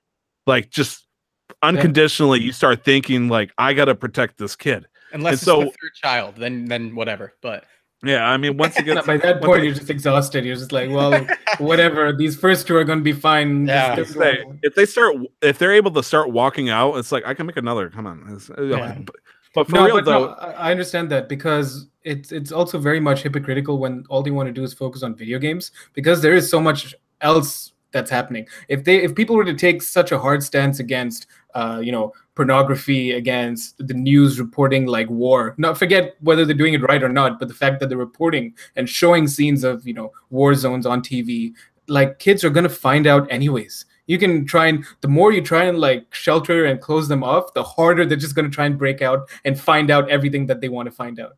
Right? Yeah, that was the case. And we have to also consider. I mean, just from the perspective of the ESRB exists, it has 99% compliance. It's parents' fault for not understanding that system. It's very clear, and it's also retailers' fault for not like enforcing those. Well, they do.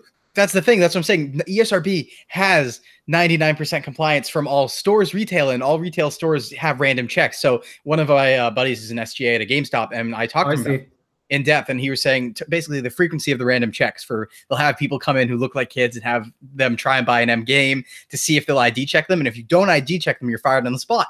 And that's it. Okay. And they do that often. They do it very often. So it's really just parents are buying these games for the kids without understanding. And then but that's the physical game. Right. That's the physical game. Online, all it needs is some kid who's got a wine mother who's asleep at 3 p.m. because she passed out already. Right. Pulls out a credit card.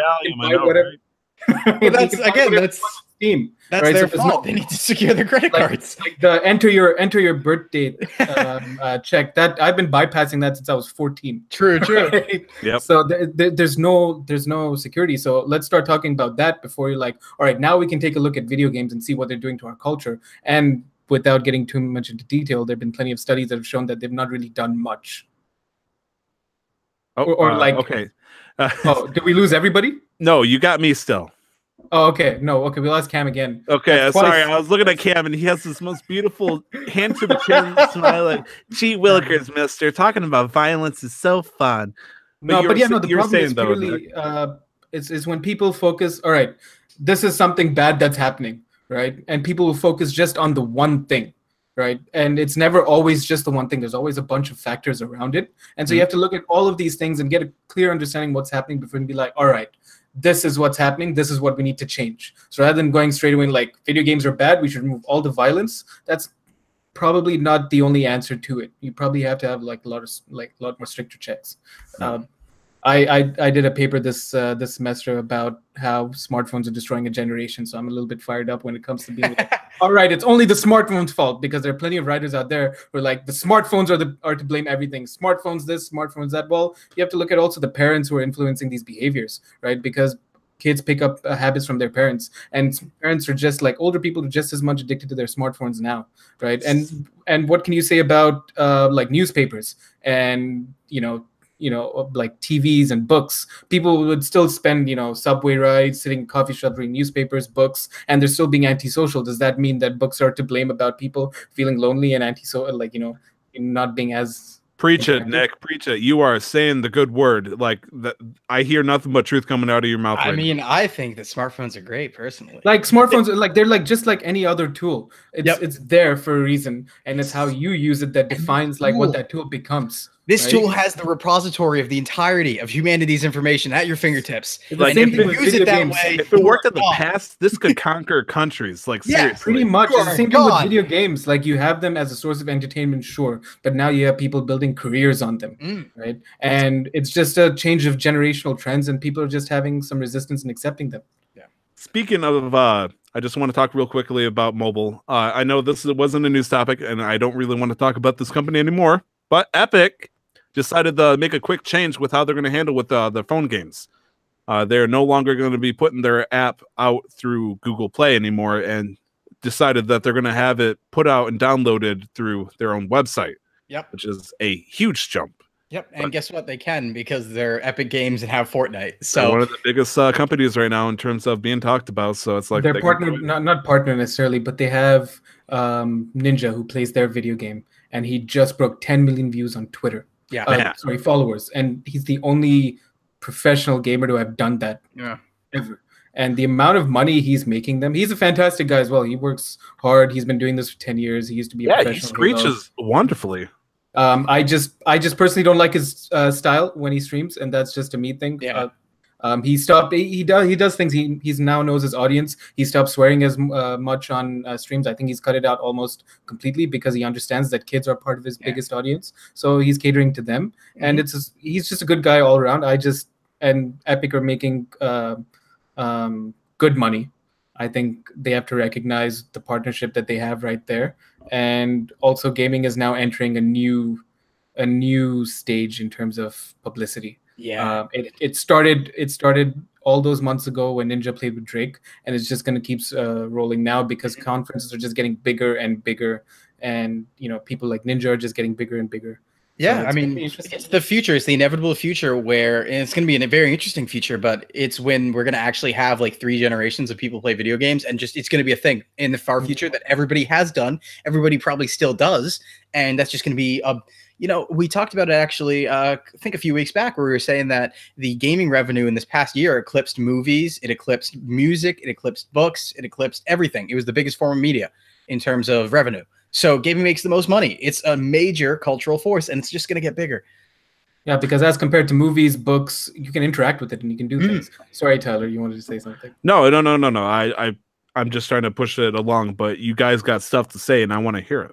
No, that it's an interactive medium. It's very much why interactive art pieces are a lot more fun to interact with for a regular person, not an art person necessarily, because then they can do something with it rather than just stand and look at a painting by Jackson Pollock and like, well, it splatters on canvas. What's the point of this? Whereas an art person or an art buff would understand the significance of it. So yeah, it's just slowly combining everything to one, storytelling with rich visuals and audio, and yeah. Yep. Plus, I mean, 30%, I think it was like a 30% overhead on something for the Google App Store or Google Play app. So that too. That's also why they're dodging it. That's ridiculous. They're like, none of that. All right, that is it for the news. That is it for the topic of the week. Thankfully, we are going to cut off any more mention about Pokemon Go, please. We are going to go into the game. Actually, about Pokemon, I'm just Dead Cells coming out for PS4, Xbox One, PC, and Switch August 7th. Also for 7th is Overcooked 2. That's something a little bit more for me to get hyped up over. Also for PlayStation, Xbox, PC, and Switch. Get Dead Cells. Get Dead Cells actually, I think Devolver's not publishing that. They're publishing Messenger. But I played Dead Cells at PAX and talked to the developers a little bit. It's I don't think it was a roguelike necessarily but basically what happens is you work through these procedurally generated worlds. When you die, any upgrades you get to keep and then start over stronger. So it's kind of a get as far as you can. And it's coming to Switch too as well at some point soon. So yep. I'm surprised that you guys aren't more excited for the next game coming up on the list, coming out for PC this August 9th, Monster Hunter World. Cam already has it on PS4, so I'm really excited, but right now No Man's Sky is taking up all my excitement. All right. But I'm really excited. Like, again, unless one of you were to get it or my friends were to get it, I don't want to go through it alone again. Like, so that's why I'm happy with No Man's Sky, because I can go through it alone. And I'm done with it. I put 230 hours in, and I'm all 230 hours, right? Yeah. So that's it, really? Huh. Yeah, only that. Rookie. Those are rookie numbers. Okami HD coming out for Switch, also the same day, August. Nice. Yeah, this is great too. So Okami's a 6th generation game. So we're talking, Xbox, GameCube, PS2 generation. And it's about, you follow, I think, the god Amaterasu, and you paint pretty stuff and go through the game basically. And it's an action game, but you have painting mechanics. And with the Switch, with the Joy-Cons, you can actually paint using the Joy-Cons too. So that's awesome. It's an aesthetic story. Fair enough. Coming out, and this is actually what I usually use as a reference point to signal the beginning of holiday for the gaming franchise. Madden NFL 19 coming out on, everything but the Switch. August. We get FIFA 19 and then 2K 19 and Call of Duty and Also coming out for the same consoles is We Happy Few, and then for PS4 and PC, Death's Gambit, also on August 10th. And that's all I have for game releases, unless there's anything else. A couple of days ago, WarioWare Gold came out, so there's that. Apparently, they did not ship that many copies out. Not surprising. Yeah, I know, right? Jeff Gerstmann of Giant Bomb was pointing out that he wanted to get it, and he bought the only copy that was available in that store. At first, I thought he meant because it got sold out so quickly, but then I realized, no, they only put a couple. Yeah. So, I mean, technically the same. They did sold out, all 2 of them. I can say that's been a thing. Yes. All right, guys, we're going to wrap it up right here. You can email us at casualmasterquestpod@gmail.com. If you remember that name, Casual Master Quest, the whole name of the title of the podcast, @gmail.com. You could, ladies and gentlemen, be the first person that isn't a targeted ad response to email us. Fair. Give us a question. But that Nigerian prince really needs our money. Exactly. He's working at Apple now for some reason. Like, he's really expanding his services, and he wants to work with me as a partner. I just need to talk with him. And I realized that talking like through Gmail or email and all that stuff is really outdated compared to, say, just ask me on Twitter or something like that. It's still fun. It's kind of like writing a letter, except you can use your phone. So, if you want to write a letter to us and tell us, by all means, tell us your story. Tell me about how much you love Nier Automata. But you can also find us on Twitter at MasterQuestPod. All podcasts and gaming can be found on our YouTube channel, which we will link on our Twitter, where I, on our particular YouTube channel, like the one that you're listening to live, was playing some Super Mario RPG. I thought it was okay. I'm not very talkative about it because it's a grindy playthrough game. I'll talk some smack every now and then. Give us some interaction, please. I realize interaction is key for a successful stream. You can find me on Twitter at 2timestyler. Cam, where can we find you? You can find me on Twitter at Cam Collects, and you can also check out my other podcast at intothevideogame.com. In terms of streams, I'm on twitch.tv/Cam Collects on Monday nights. It's now Pokemon Mondays. That's just a thing. No matter what, side games, Nuzlocke, whatever, we're doing Pokemon from now on. So that's just a thing. Pokemon Mondays starting actually this next week. So probably the day of this episode release on Monday, we're starting White 2 randomized Nuzlocke. I'm super amped for that. I'm super pumped for that. It's been such a long time since I played it, Black and White 2. So I'm like, ooh, let's go. I like Gen 5 a lot. I like Gen 5 a lot. And we're going to talk about that. We're going to talk about that a lot. And we're going to say why it's underappreciated a lot too. On Friday, I'm not sure what I'm doing with Fridays yet. I'm still playing around with that block. We actually did a doubleheader this week. We might do a doubleheader next week, starting at 6, not 4. So 4 p.m. has been my start time to this point, but I'm moving back to 6 because 4 p.m. is terrible. So that's great because I don't get out of work that early, so it's to come home and wait until 6 instead. So I'll see an email saying, Cam Collects is sniffing that trash. I'm like, I got 2 hours before I go home. It's like, no. Yep. So something's happening Friday at 6, but you can check out my Twitch channel. I have alert box stuff now. My actual bottom information page is updated with fancy graphics. So we're getting there. We're getting there. New GIF. We got a new GIF that I forgot to use last week, and I'm going to use this week. I'm ignoring that detail. But one thing I do want to stress too, for people who don't know how my streams go and that sort of thing, I'm very talkative. So if you do like talkative streams, there's probably not more than 10 seconds of not talking. So. And the weird thing is, and this is what throws me off for those who are, portraying a small interest, very few streamers, once they hit the big numbers, it's kind of hard to look and respond to every single thing. However, Cam is notorious to respond to anything. Like, even if he has no idea what the reference is for, he'll still repeat it. And if he doesn't understand, he'll still chuckle. Yeah, and I'll do my best. He's the guy that'll read every letter. He'll read every email. He'll respond to it as best he can. So if you love a guy like that, Cam is the person you want to go to. The only time I didn't was somebody came in my stream randomly and was like, I need to take a huge poop. And I was like, that's great, bud. And I just kept going. And then he said it like again. And I'm like, I'm going to ignore that one. All right, fair enough. Yeah. However, if you don't like happy-go-lucky Pokemon streams, then why wouldn't you? There's something over on the other side of the field, a dark field, a field where there's moons and other planets in the horizon. That is Destiny 2, where you can find, hopefully, Nick. I don't know. You've been kind of spotty, mister. Tell me all about it. Well, first of all, you can find me on Twitter at LRWarrior11, and then on my Twitch at twitch.tv/LRWarrior11. I've been playing Destiny 2. You have. Yeah, so Forsaken comes out September 4th, which is the next DLC. And they've introduced a grind back into the game for like special armor sets that get you above max slide, whatever. It's fun, basically. They've added a few things, they've sprinkled a few things into the last few weeks where everybody's having fun, and I've not heard bad thing about the game in a long time. Yeah. No, I'm serious. It's fun. Yes. So one thing I do want to say, Nick, in terms of streaming. So I made a promise to my streamers to never stream Fortnite. However, that doesn't mean if somebody else happened to stream it and I was there, that would be a problem. So if you want to do duos at some point, let me know. Or trios, mister. Come on. Look, the final thing I want to admit about Fortnite 3, I gave him some money. That's fine. No, I've done that before. Don't worry about it.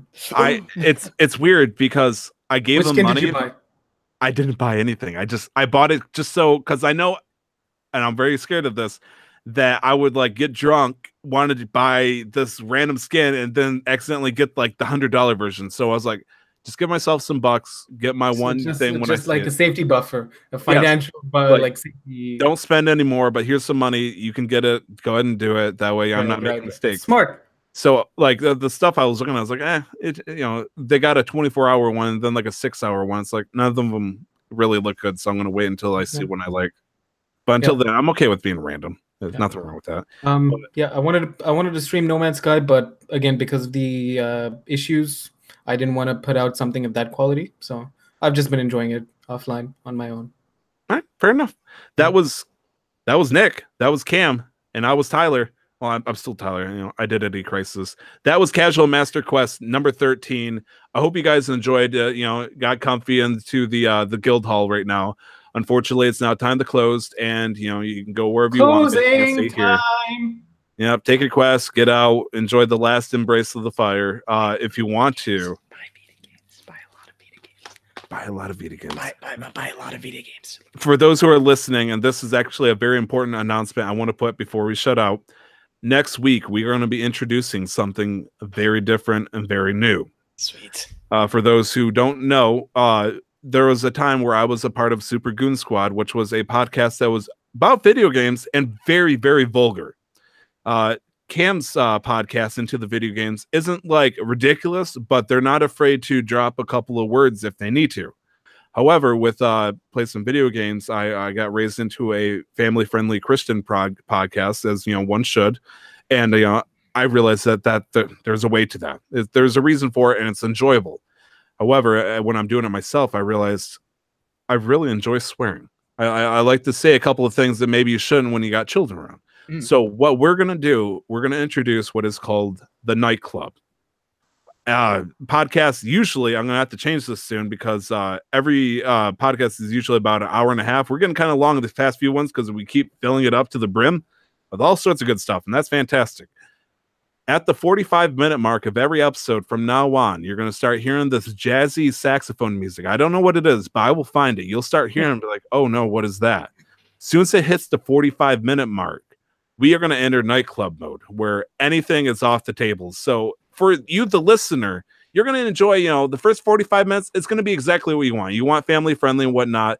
But then it's like, oh, if you want something a little bit dirtier, a little bit closer to the wire, you want to loosen the tie a little bit, you got to treat for yourself later. That's going to be 45 minutes to an hour, 15 minutes, depending on what we do. And so we're going to offer that. Casual Master Quest is going to be the same. So we might be mid-sentence, also in swanky saxophone, and then also we're going to screw Destiny. Oh, I mean, wait, no, I wouldn't say that. Well, no, you should. I'm going to say Destiny was terrible. Destiny 2 is where it's at. But yes, be prepared for that. I will warn one last time at the beginning of the next episode just to let you guys know, and you guys are going to love it. I assure you. Everything is going to be showing up as explicit from now on just because I can't say only half the episode's not safe for work. No, it's going to be marked for the whole thing. Don't worry, though. It's going to be nice. And we will see you in the next episode of Casual Master Quest. But most importantly, never forget to stop the grind. See you guys later. Bye-bye. No, wait, it's don't stop the grind. Don't forget to stop the grind. Don't forget to never stop the grind. Oh, gosh. I love you. I love you. I love you.